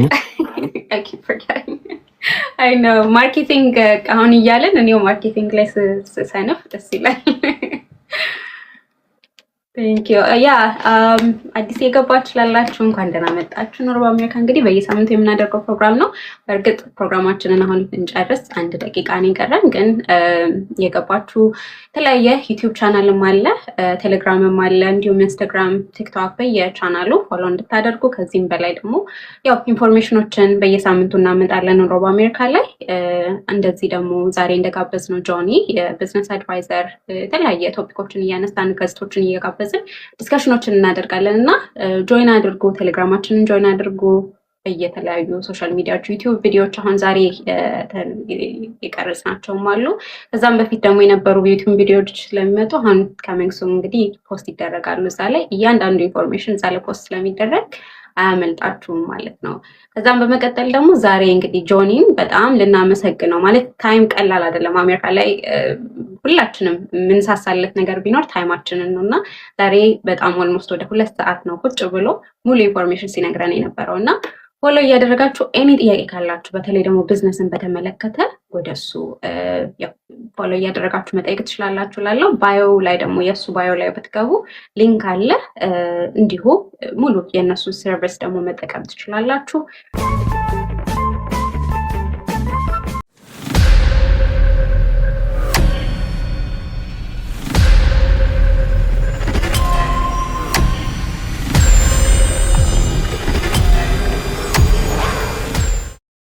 እንዴት ነው 10 ብር ከሆነች 11 ብር ነው የሚላለ ዘርፎቹ አውጥቶ ልጆቻችሁን እንደ ስኳሩ እንዳለቀ ማስቲካ ውጭ ሲጥልላችሁ የብር አያያዝ በጣም እና እኔም ደግሞ ብቸኛዋ ሰርቲፋይድ ፋይናንሻል ኮሚሽነር ነኝ። ኢትዮጵያኖች በጣም ጎበዞች ናቸው።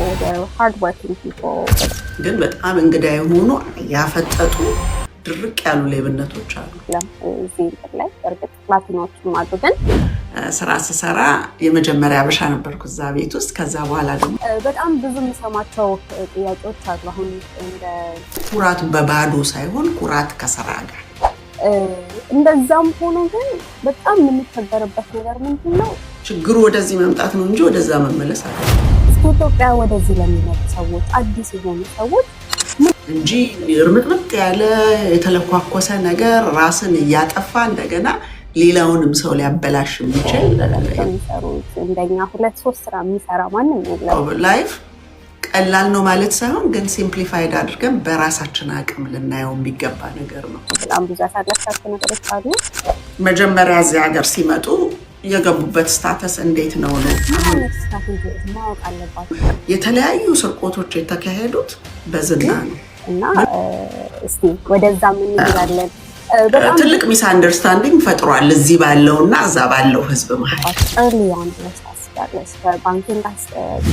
የማስቀመጥ ችግር ደግሞ ያለበት ሰው እጁ ዝም ብሎ እጄ ወንፊት ነው ብር አይቀመጥልኝም በሄድኩበት አጠፋለሁ ካለ ማጠቃቀም እንዲሆን ይችላል። ከብዙ ነገር አንጻር ምን አይነት ነገሮች እንዲከተሉ ብለህ 0.001% በሰላም ይወጣል ይኖራል።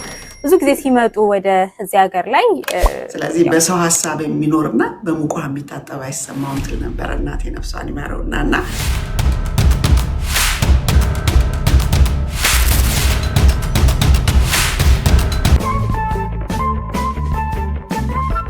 ዛሬ ብቻ አይደለም ከዚህ በኋላም ደግሞ እንደዚሁ አመጣዋለሁ ጆኒንም ሌሎችንም ሰዎች ይኖራሉ። ጆኒ በጣም አመሰግናለሁ። Thank you so much.